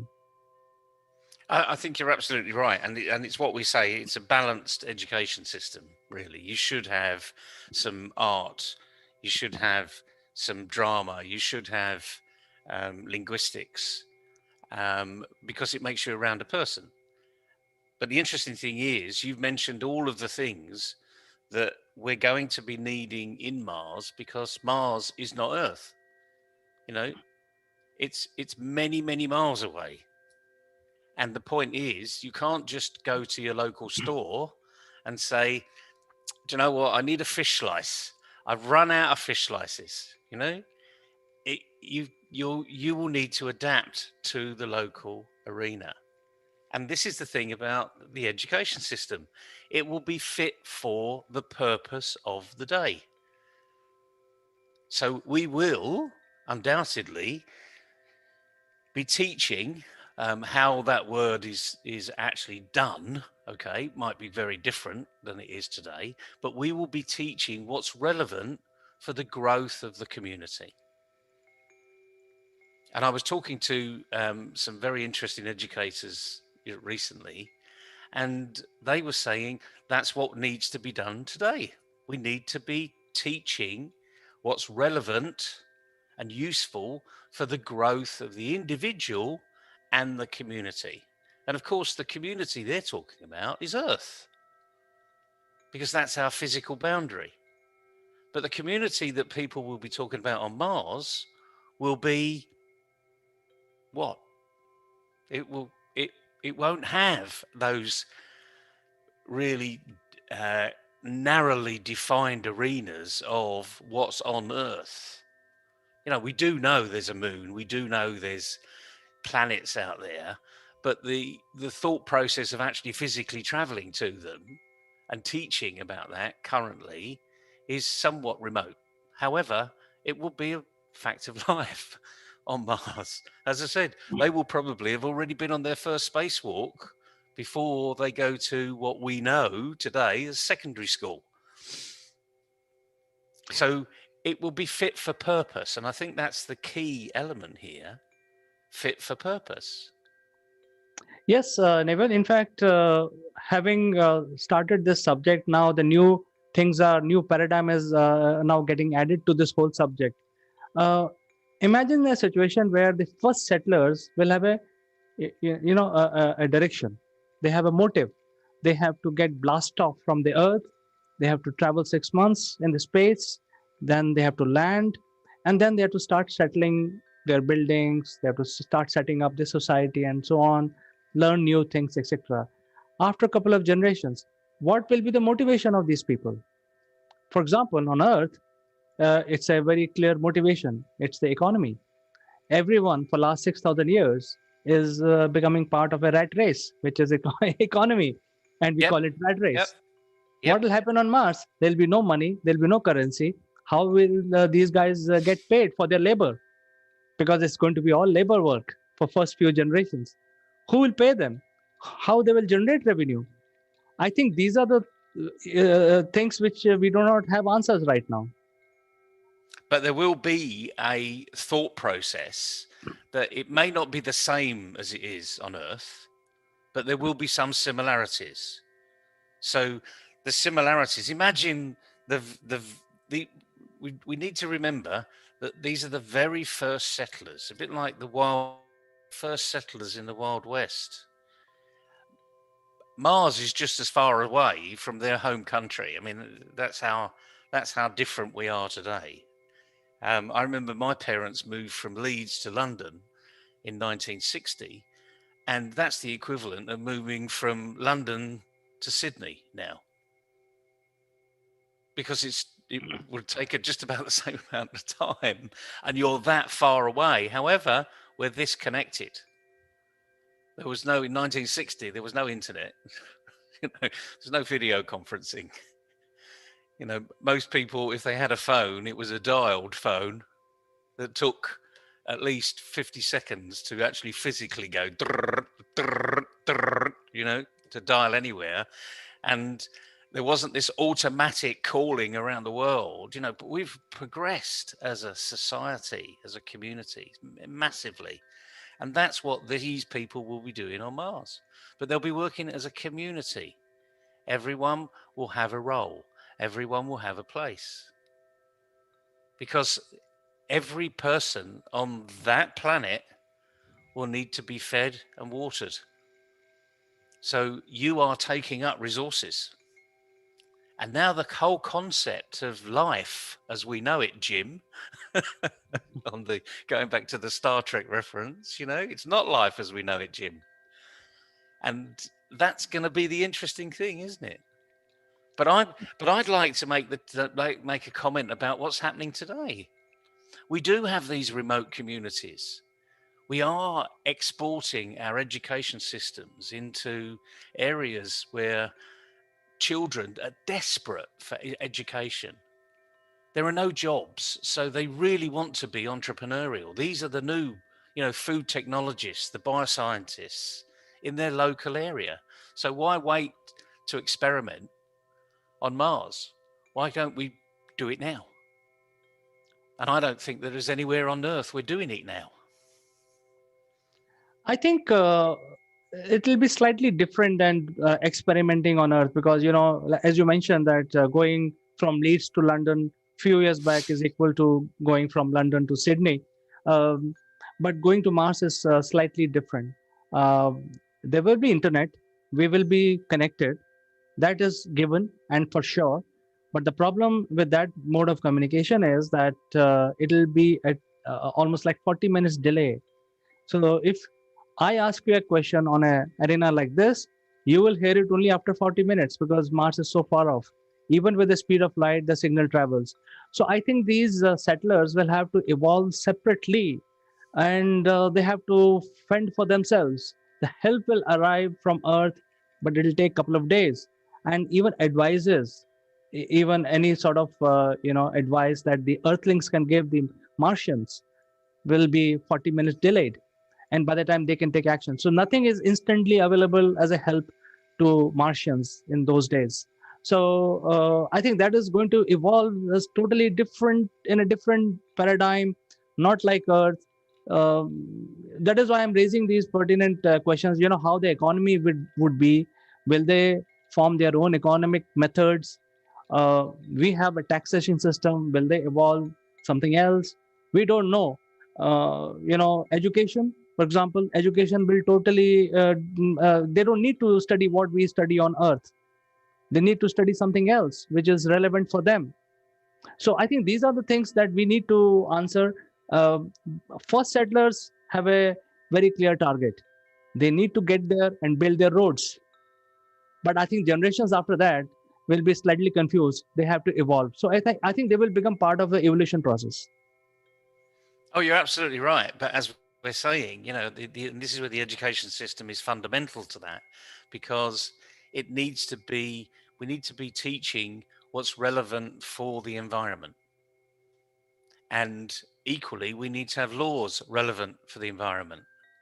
We need to have lawmakers relevant for the environment.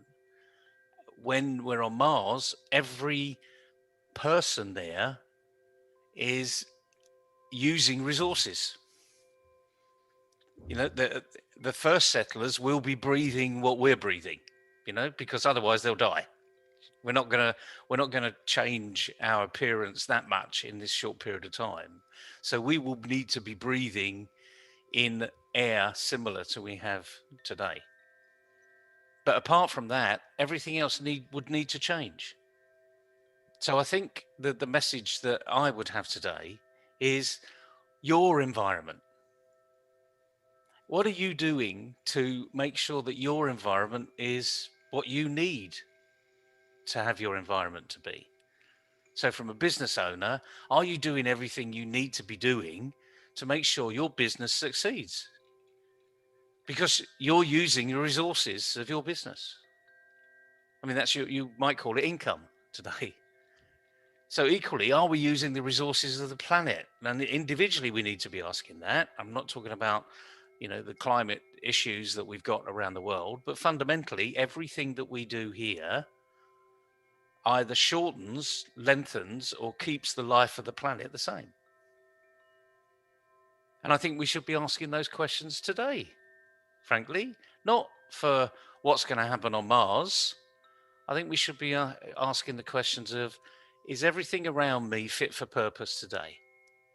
Should I be getting rid of my petrol or diesel car and going electric because that's the right thing to do? Whether you can afford it or not, that's a separate issue. But the thing is, we need to be assessing where we are today.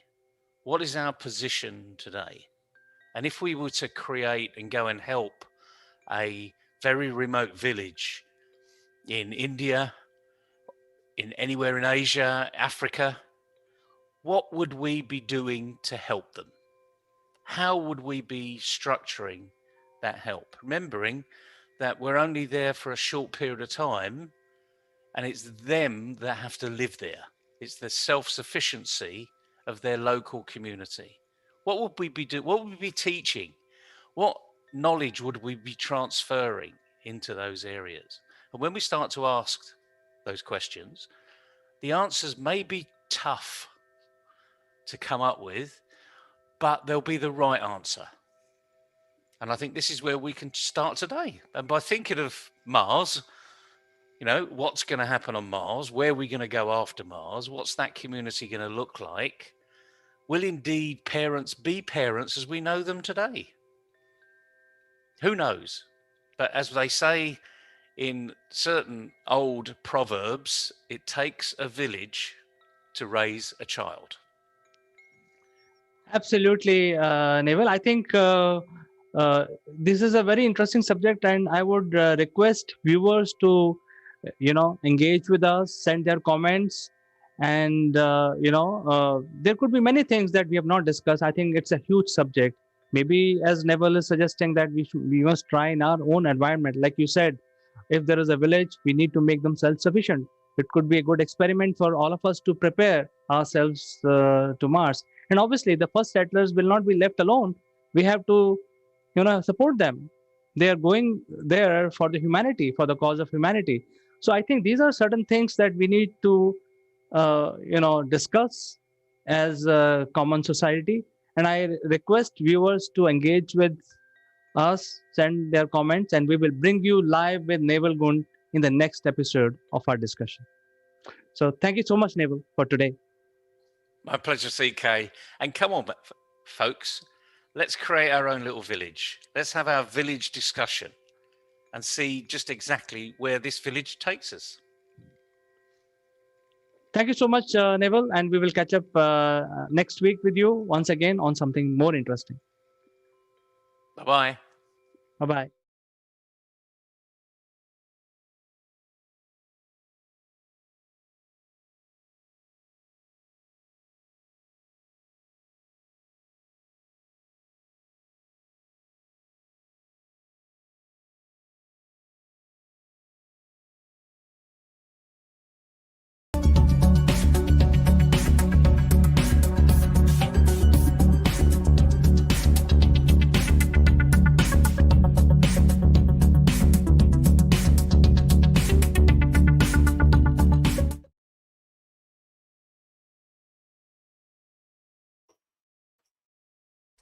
Hello, friends.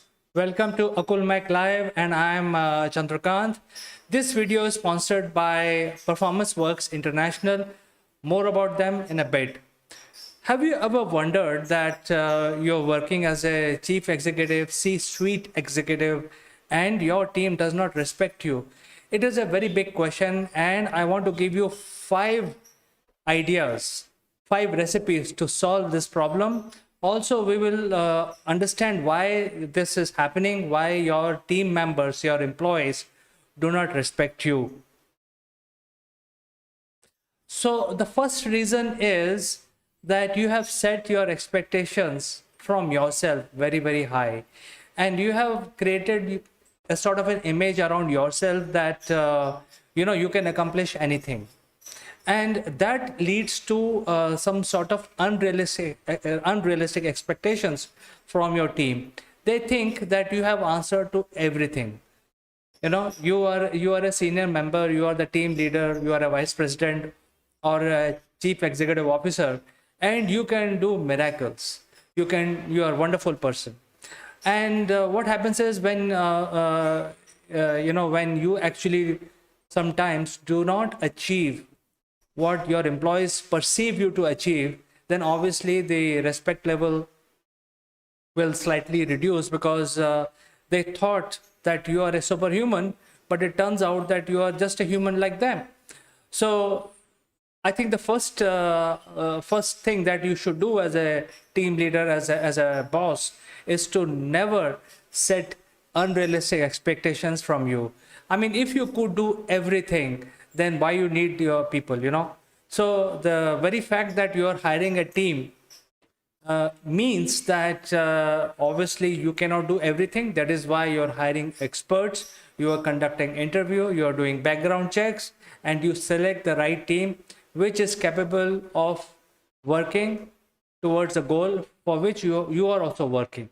So you are one part of a team which you have handpicked, selected, and you should never create an expectation that you are a superhuman, so that the people start looking at you as if as a piggyback sort of a thing, that hey, if I can't achieve anything, I will go to the boss and he will be able to do it. So this kind of thing is very, very risky, and that is why I'm bringing this point as first, because many of my industry colleagues commit this mistake by transforming themselves into superhuman, and they actually create an aura in the organization that you're the boss, you can accomplish everything, and you have answer for everything. So that is the point number 1.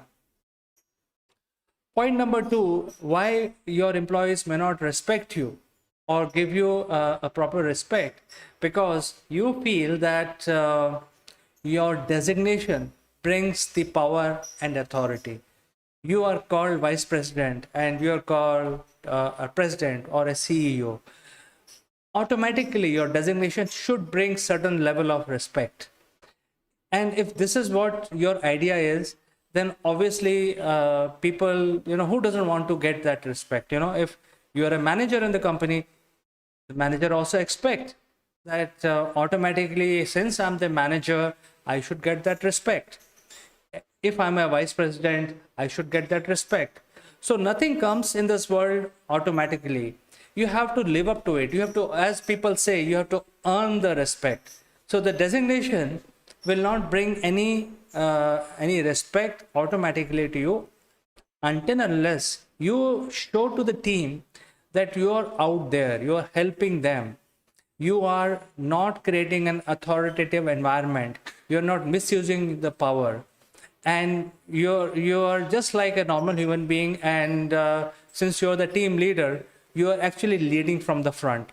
And if you are able to do that, lead the business pursuits from the front, then obviously you start demanding respect. In fact, you don't have to even demand respect. It will be given to you automatically. You will see that if you lead the team from the front, a lot of your team members will respect that, and they will know that you have the capability and you are not merely a title. You have the capability of doing things, and you can do it on your own. So my advice is that whenever you are leading a team, you should not carry a team target on your head. You should actually carry two targets on your head. One is your individual target, and other will be your team target. So your target will be cumulative of your individual target and your team target, so that you have something to showcase also to your team, to your peers, to your bosses, and to yourself. And this is one method of you can not become very authoritative, and you actually showcase, you have an opportunity now to showcase that, hey, I'm managing this account on my own, I don't need any help from my team. And you divide the territory into teams and let them do their individual responsibility. So I think that's one method which I thought I'll share with you. And this is number 2. The team may not respect you if you are misusing your designation, your title, which is just merely a title. Number 3 reason is you actually use scare tactics. You do not empower your team members, and you use this scare tactics. That means if somebody comes back to you with a problem, you're always, there are 2 methods in which you can react. One is, since you have set up the expectation as per point 1, that you have answered to everything, you have set up that expectation that, this person I have hired as a manager in my team, he should know the answer. So why is coming to me? Number 2 is you can get annoyed, and you then start screaming, shouting, or even if you don't scream and shout, you create an environment which is using the scare tactics, that if you go and annoy this boss of mine, then I will have to bear the consequences.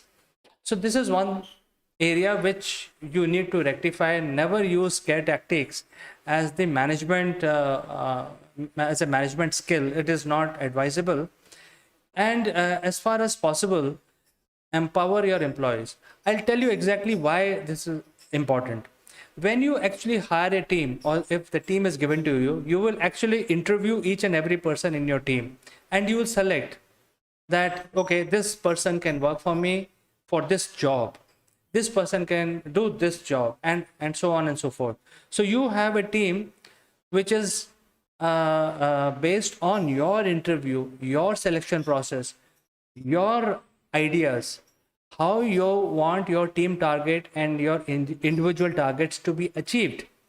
And for that, you have a team which you have selected. Now, once you have done this due diligence, and then after that, you don't trust your team, you do not empower, then the whole idea of selecting your team goes for a toss. It's a wasted effort. So I think that is why you should never get into scare tactics, and you should always have empowerment given to your employees, because you have hired them for this activity so that you can do something else. If your team can handle things without you being watchful or doing things like that, then you can do something else, something more positive, something more strategic in nature. So that this is a point number 3. Point number 4 is about the promises, and this subject is related to actually building trust with your team. So if you make a promise, you should never break that promise. And when your team says that, hey, you made the promise and you never follow through.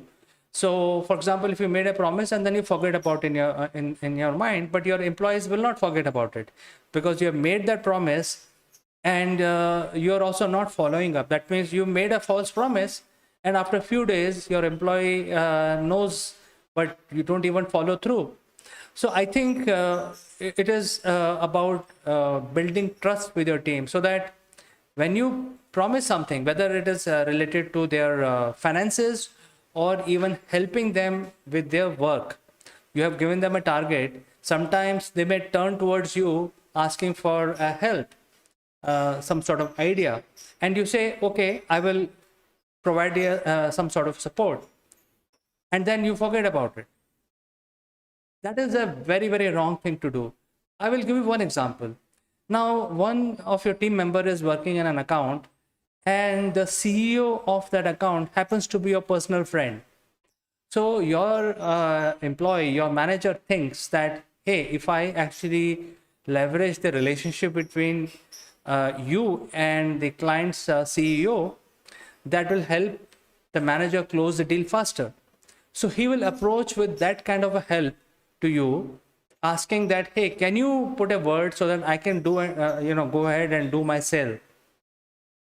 Now, you may have different ideas, you may have something else in your mind, and suppose you say, yes, I will connect you with this person so that, you go and close the deal.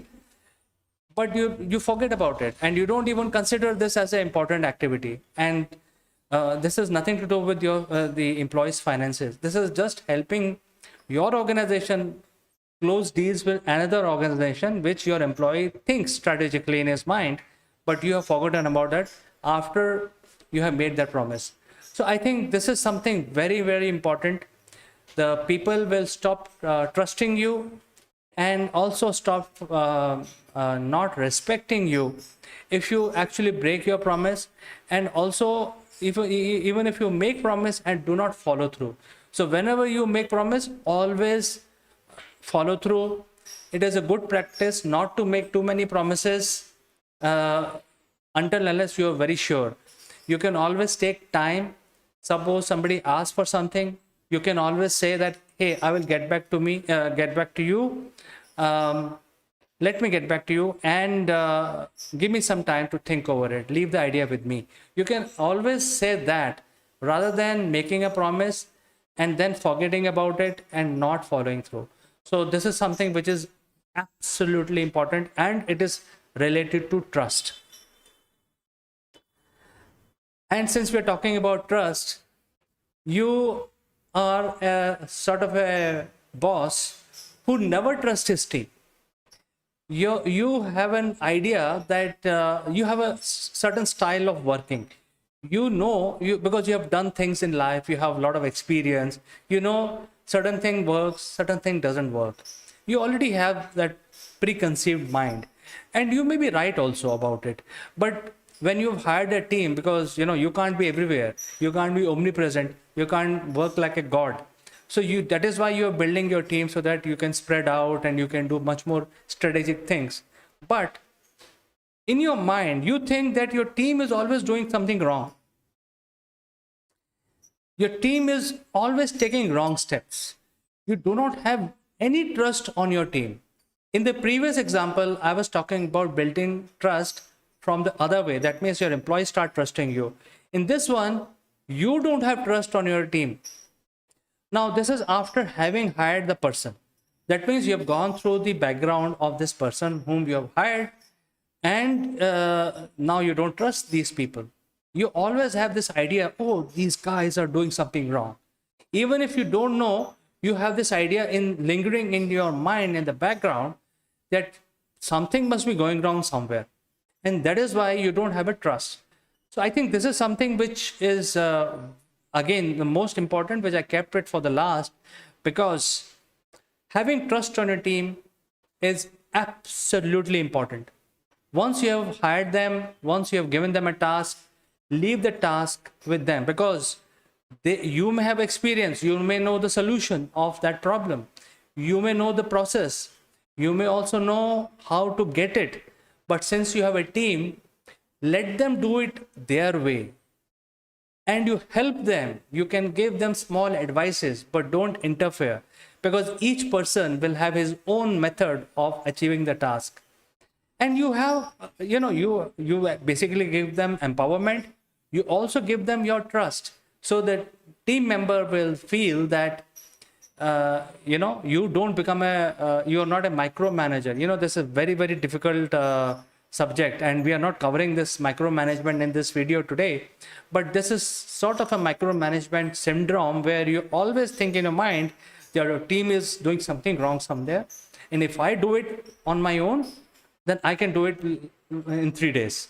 I think that is not the way it should work. You should empower your team, and that way, when the team sees that you have empowered them and you're not interfering, you are leaving them, they will also get, they will also start thinking in a very pragmatic way that, I have to get this thing done because my boss has given me everything. He has empowered me. Now I have to achieve it. So these are the 5 points which I thought I will bring it to you. Very, very important. Very, very important, especially today, in today's world, when people are moving towards digital platform and you don't get to even see your employees. You're connected through them, through their digital media, and you always have this question running in your mind, hey, what my team is doing. So I think these are the 5 steps which will help the C-suite, chief executives, managers, vice presidents, and presidents.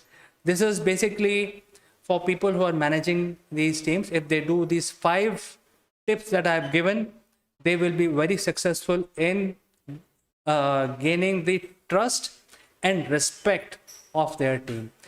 So friends, before I go, I like to give a big thanks to Performance Works International for sponsoring this video. Actually, their support helps us make these informative and knowledge-based videos. So in the end, a word from them. This video is sponsored by Performance Works International. Are you ready for the challenges facing the modern workplace? Recent events have taught us the importance of transformation. Businesses now face a perfect storm of challenges. No business is too big to fail, and many are too slow to succeed. Our workforce is changing fast. We're entering a new age of empowerment, and everyone can contribute. The Inner CEO reveals how we can all play a part in making leading at all levels a reality. Written by Jeremy Blaine, an expert on business transformation and growth, it provides a roadmap to help everyone unleash their inner CEO and contribute beyond their job role, whatever their level. Traditionally, strategy has been owned by the few. Now it's time for the many to contribute. Leadership must come from a broader base. Everyone has the potential to step up and make things happen. It's a new model of collective and collaborative leadership which unleashes the power of people, enabled by appropriate technology and a supportive management structure. The book provides a roadmap for a bold new age of empowerment. Supported by a range of resources, the book provides a toolkit to help anyone unleash their inner CEO. Organisation health, development and growth is owned at all levels. Are you ready to unleash the inner CEO?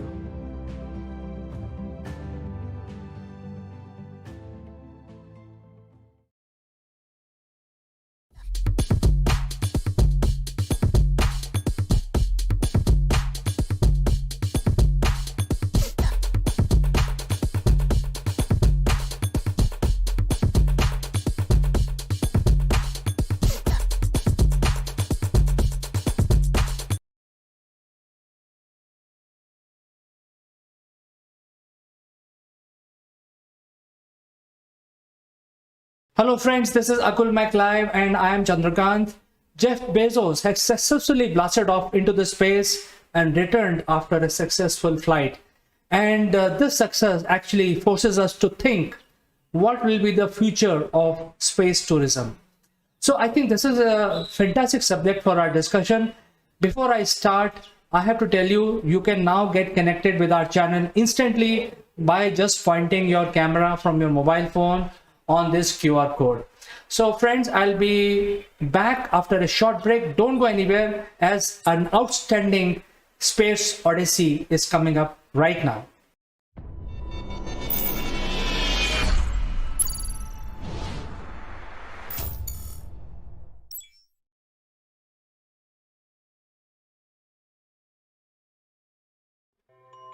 Welcome back friends. On April 12, 1961, Mr. Yuri Gagarin became the first human to go into space. That day, he saw the world in a way no human had seen before. Since then, only 560 to be precise, people have gone to space. Most of them have been trained astronauts who spent years preparing for this flight. But when will the rest of us will get a chance to go to space? And what will we do when we get there? In this video, we are going to look at the future of the space tourism. We are also going to look at the private astronauts who have paid to go to space. Also, reusable rockets that can help kickstart the space tourism industry. Since the beginning of the space flight, only 7 people have given money to go to space. And in 2001, the American entrepreneur Dennis Tito paid $20 million US for 8-day trip to International Space Station. At that time, NASA thought it's inappropriate for tourists to go into space, so they refused to train him. Instead, he partnered with the Russians and took a ride on a Soyuz mission along with 2 other cosmonauts. He remembers the glorious moment when he first looked at the window and saw the curvature of the Earth against the darkness of the space. Dennis spent a total of 8 days on the International Space Station and conducted various experiments and admired the incredible view of the Earth. So far, number of visitors to space have been very, very small, but that may all change in near future. With many private space companies developing reusable spacecraft, the cost of spacecraft is starting to drop dramatically. The Blue Origin is developing its new Shepard spacecraft specifically for touring flights into space. The capsule has 6 seats with largest windows ever seen in any spacecraft. During these flights, the rocket will accelerate to about 100 kilometers altitude before cutting off the engine, releasing the capsule. At this point, the capsule is essentially in a free fall but still traveling upwards because of the momentum, and it will reach its highest point. The passengers will be able to leave their seats inside the capsule and experience the effect of weightlessness. A few minutes later, the passengers would return to their seat before the capsules enter the atmosphere, and effects of weightlessness would disappear. Although these flights are extremely short, reusability of the rocket could give customers the chance to experience the wonders of space for as little as US dollars 200,000. While this will still only satisfy the super rich, it is still a step in the right direction if the space flight has ever to achieve a price and safety standards of airliners. But as the industry grows and companies compete to develop the cheapest rides into the space, the price would drop even further. To each space vehicle that can be reused multiple times before it needs serious refurbishment, the customer would only need to cover the cost of the crew and the fuel. The airplane can fly several times per day and operate thousands of flights in its lifetime. If a rocket can reach even a fraction of these numbers, the space tourism could open up to a wider public. But developing cheap rides in space is only half the problem. In fact, the cost of space is incredibly expensive luxury. It costs NASA about almost $4 billion every year to run the International Space Station. After years of avoiding commercialization, NASA recently opened the ISS for the paying customers. But even with the exorbitantly high cost, ISS still is the destination for the wealthy. To pick up food and air during your stay on ISS will cost you about US dollars 22,500 per day. Once everything like electricity and Wi-Fi is included, night stay on ISS will cost you about minimum US dollars $35,000 per day. For space tourism to become a reality, the cost of building and operating a habitable space station would need to significantly reduce the cost of the space technology.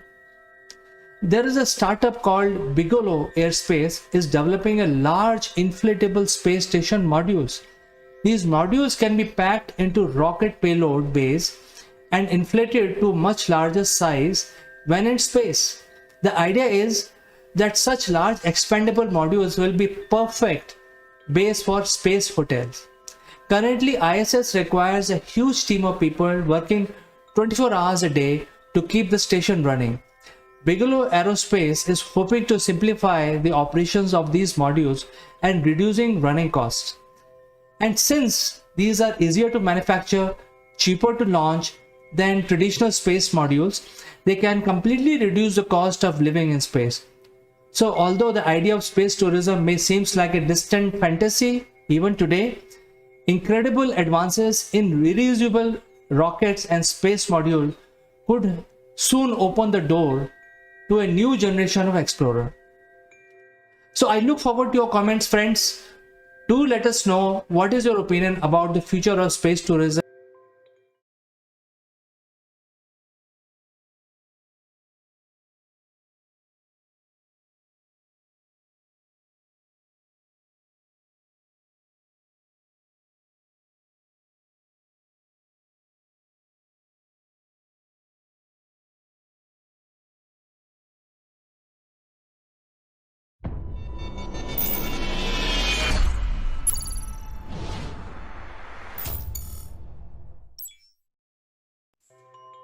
Hello friends, I am Kanchan from Akulmek Technologies and you are welcome to our series, The Great Kings of India.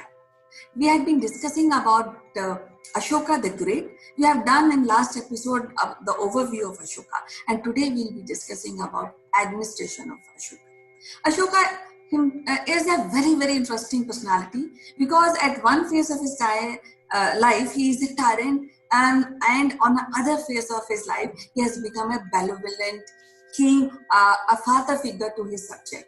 To discuss more about this administration, this subject of Ashoka's administration, we would like to invite Professor Meeta Joshi, who is the head of the department of one of the prestigious college in Hyderabad, St. Anne's College of Women. So without wasting any further moment, I would like to welcome Professor Meeta Joshi. Welcome to the show, Meeta ji. How are you doing today? Namaskar, Kanchan. I'm fine. How are you? I am fine, Meeta-ji. So, you know that we had been discussing about Ashoka and I would like to hear more about the administration of Ashoka so that our viewers benefit and they should know how good administrator Ashoka was. So, we would like to know more about his personality and administration. Okay. See, Ashoka's administration is very unique because it was influenced by the principles of Arthashastra. Arthashastra is an old text written by Kautilya or Chanakya. His original name was Vishnugupta. And Chanakya was the person who was the mentor of Chandragupta Maurya. And he was the person behind the fall of Nanda dynasty. After that, only Chandragupta Maurya could establish the Mauryan Empire. So, the administration of Ashoka is greatly influenced by the principles of Arthashastra because Vishnugupta's grandson, Sagar Gupta, was in the cabinet of Ashoka. Actually, Sagar Gupta was the person associated with Ashoka's father Bindusar, but Bindusar had an inclination towards his elder son, Sushil, and he wanted Sushil to become the crown prince. Total, there were 101 sons of Bindusar, it is said, but from all of them, he liked Sushil. And why he disliked Ashoka was because of his looks. Ashoka was not a very good-looking person. So when Ashoka was born, from that time only, he never liked Ashoka that much. Bindusar. Now, this Sagar Gupta has played a very important role in the coronation of Ashoka after the death of Bindusar, because when Bindusar was seriously ill, he called for his elder son Sushil, and he gave orders to Sagar Gupta. But Sagar Gupta deliberately he delayed the message to Sushil, and he called Ashoka instead, who was in Takshila that time. He was there to look after some civil war type of a thing. So Ashoka came, and finally Ashoka was coronated the king of modern empire after Bindusar. If you see, Ashoka very, very intelligently divided his empire into 4 provinces. They were Uttarpad and Dakshinapat, then Prachyapat and Avantiratha. So when you say Uttarpad, you can make out from the name, it was the northern province with its capital at Takshila. Then they had this western province, Avantiratha, with headquarters at Ujjain. After Avantiratha, the Prachyapatha, the eastern province, with its headquarters at Tosala, and finally Dakshinapat, with capital at Suvarnagiri. Yes. But Yes, Ashoka, very big empire. So we all these provinces was having a capital to really work yes, in a good to have a good administration. how much you can imagine that how much organized Ashoka was at that time. Okay, so he had his headquarters at Patliputra. Patliputra was his capital in Magadha, and from there he managed all the 4 provinces. Because Ashoka's empire was very vast, it went up to now your modern Pakistan, Iran, Bangladesh, all that area was covered under the Ashokan empire. So sitting at Patliputra, Ashoka had all the information about the entire empire through his network of spies. He had spies posted at every nook and corner of the empire, and any problem, any outbreak, civil outbreak, everything, any fear of invasions from outside, everything was reported to the king. So king was the head, Ashoka was the head of the administration. Then he had a council of ministers. Now these ministers, there were 3 important ministers. They were Rajuka and Rajuka, Yukta and Pradeshika. So Pradeshika are the people who are managing the provinces. Rajuka are there to survey and assess the land, because revenue was very important, land revenue, to run the empire. The entire empire was, majorly based on the revenues which were coming in from the provinces. That was the income of the modern empire. So Pradeshika, Rajuka and Yukta, these were the 3 main people in Ashoka's administration or council of ministers. Now if we see, we further see this, then Pradeshika was the in charge of overall administration of a district. So there was district, and the smallest unit was gram. Gram means the village. So that way, see, the administration was decentralized. King is sitting at Patliputra, but through his council of ministers, his team, he was able to look after the administration in a very, very organized and a disciplined manner. Both things were there. To keep the empire intact, such a vast empire, and to rule for 14 years without any, civil outbreaks or without any problems is an achievement. And Ashoka did that. See, he was a strategist, and after his conversion into Buddhism, he became more wise as a person. So he was managing both things, his spirituality and the administration. Now, if we see the revenue collection and the maintenance and assessment of land was done by Rajuka. He was the person in charge who would see all this revenue department, and he would the land was surveyed, it was assessed that which land is more fertile, from where you can take more revenue. So everything was classified very, very properly. Okay, then the local administration was like this. There was a unit of 5 to 10 villages together.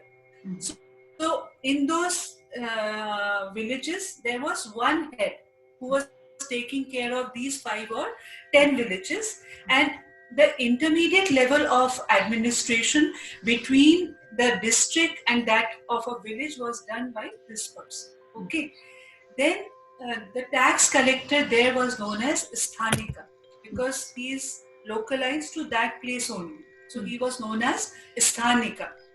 And the village, as I told you, was the smallest unit of administration, and it enjoyed autonomy to a great extent. See the beauty of the administration, that he gave freedom to the village head to operate at it at his own level. The village were given autonomy, which you hear now. This word autonomy is more popular now, but just imagine in 261 BC, after the Kalinga War, when he was setting up his administration, he was very much aware about the autonomy. Yeah, I think now we see that there's a village. So, individual, everything is there. When we have district head, so I think where it is very similar. Yeah. Yes. Yes. More or less the same. More or less the same. And then the individual village had their own set of officials under Gopa. Gopa was again an official in who's under all these individual village heads. They were under this person known as Gopa. Okay, then Nagaraka, the city superintendent, was there, who looked after the law and order of the city. And under Nagarika, there was a Gopa Sthanika, who was the local person who used to maintain the law and order in the city. So, can you just see that king, then council of ministers, and then the other officials? So, it was a very, very well organized administration.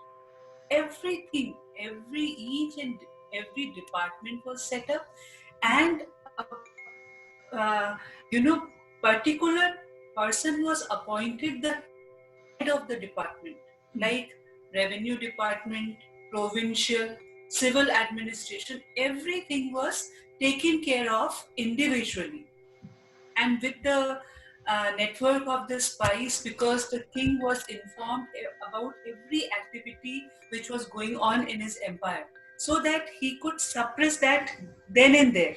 See the beauty, that nothing was allowed to be big, any small discontent, or if the common public some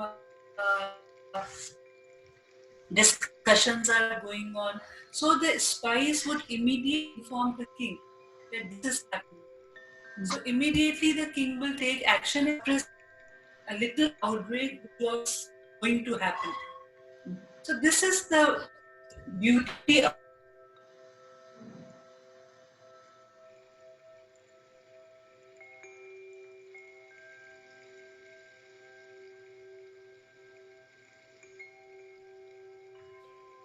Yeah, so what I feel is that he is a very he used to be very able administrator, but a part of this I think is very like of a benevolent king, and he acted as a father, because I have heard that he has put a stone carved with the directions that you should do this, you should not do this, for general public. So every day somebody is coming, something, a place like Chopal or something.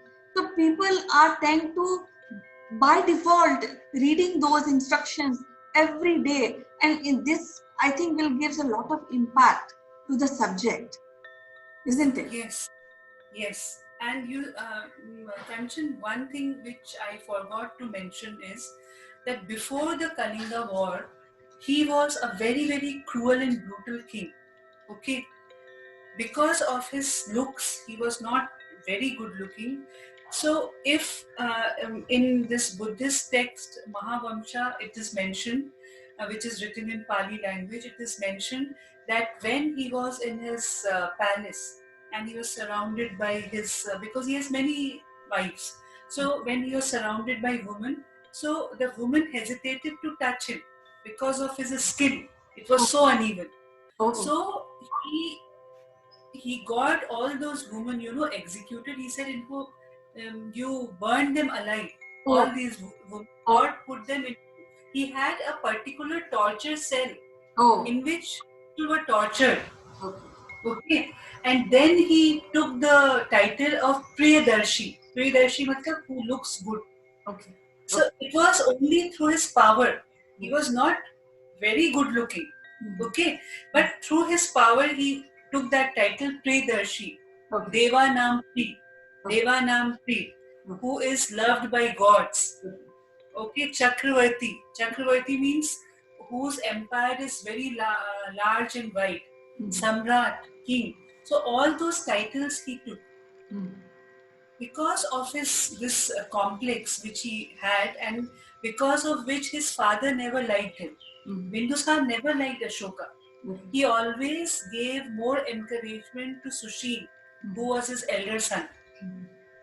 Only because somehow Bindusar did not like his appearance, his strategies, though Ashoka was a very good military strategist.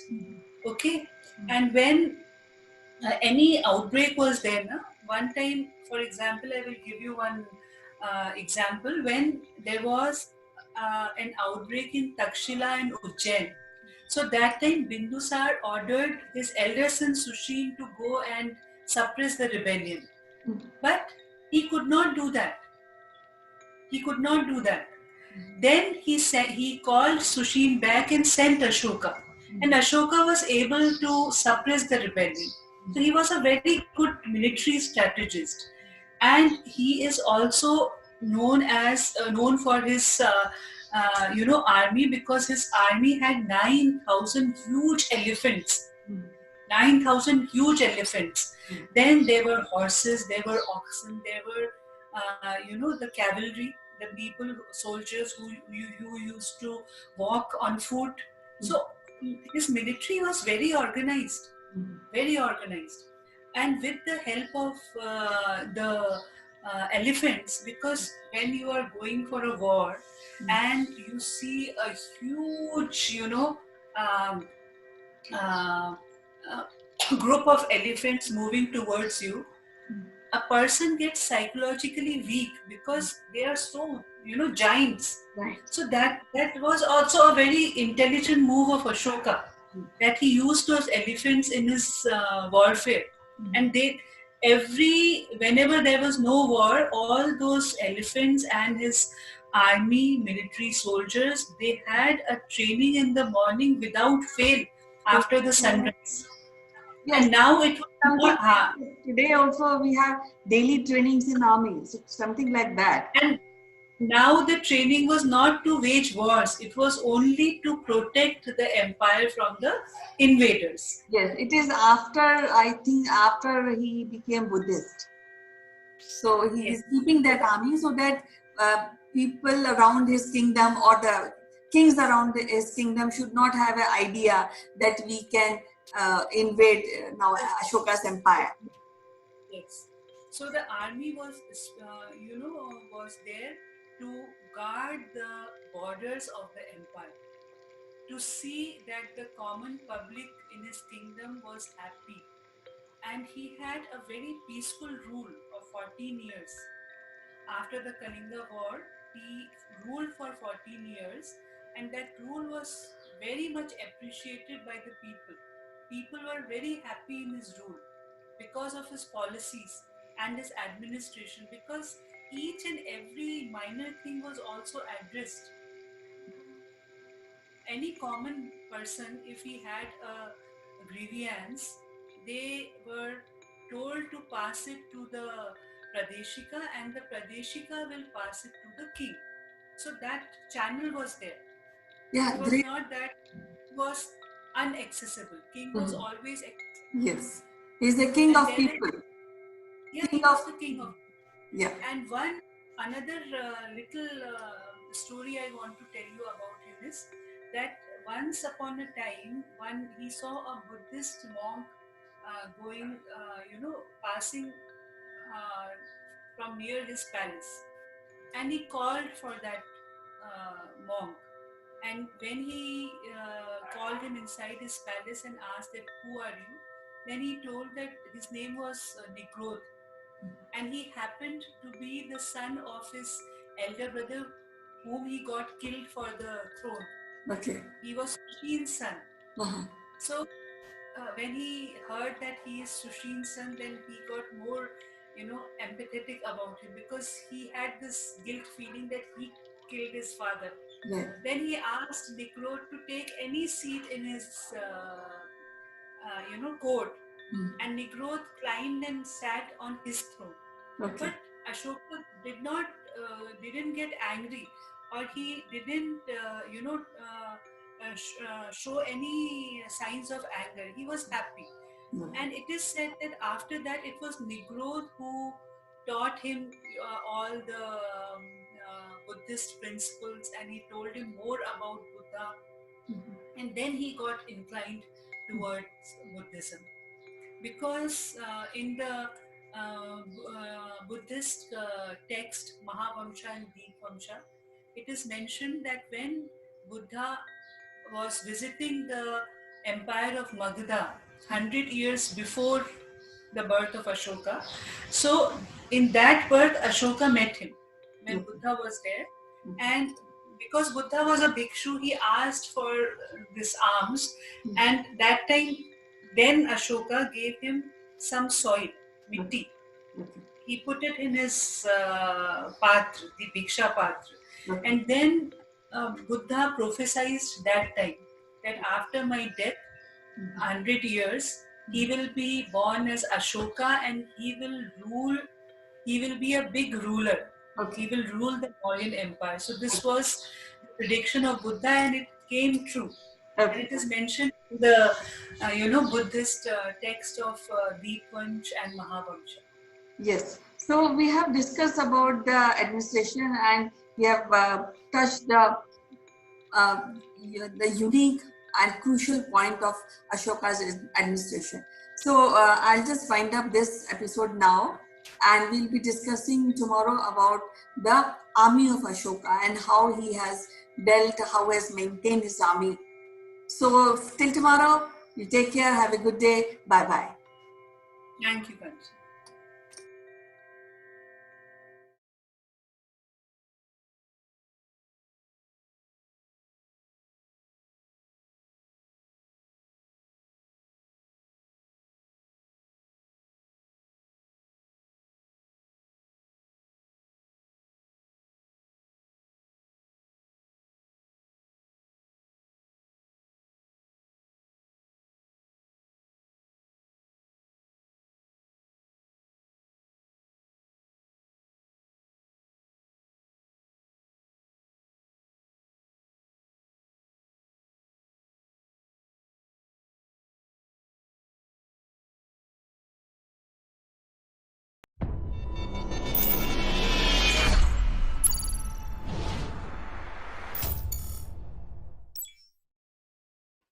Hello friends, welcome to Akumek Live. I'm Kanchan Verma. Today is 7th International Yoga Day. We'll be discussing about this particular day and the repercussion and the utility of Yoga Day in our episode today. Do you know that yoga is being developed by Indus Saraswati civilization around 5,000 years ago? And it is also said in the inscription that Lord Adi Shiva developed and invented this yoga. So we'll be discussing more about with our guest about this particular day. So stick around to this episode till the end. You will get more information and you will enjoy this episode. Welcome back, and today, as you know, we are celebrating a special day and we have a special guest on this episode, Ritu Gupta, who is the CEO of Four Seasons PR agency.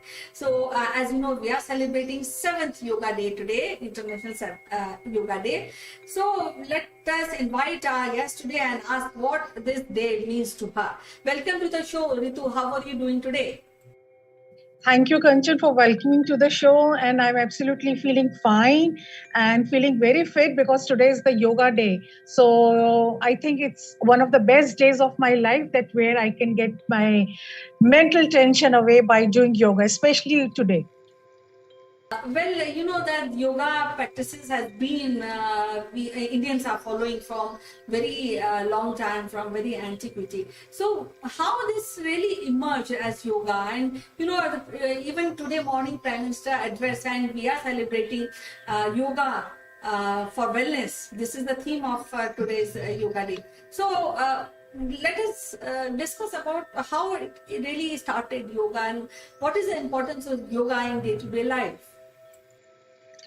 Kanchan, I think yoga is a very good wellness exercise, holistic exercise.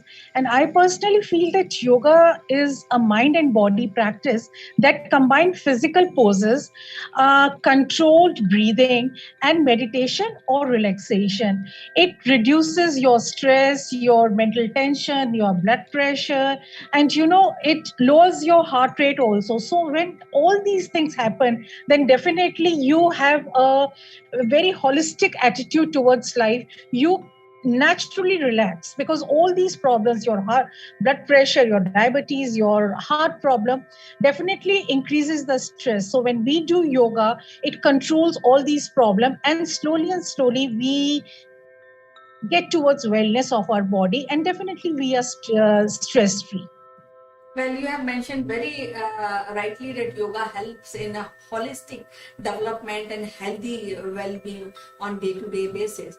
Now, when we talk about yoga, and there are many asanas and many meditation techniques.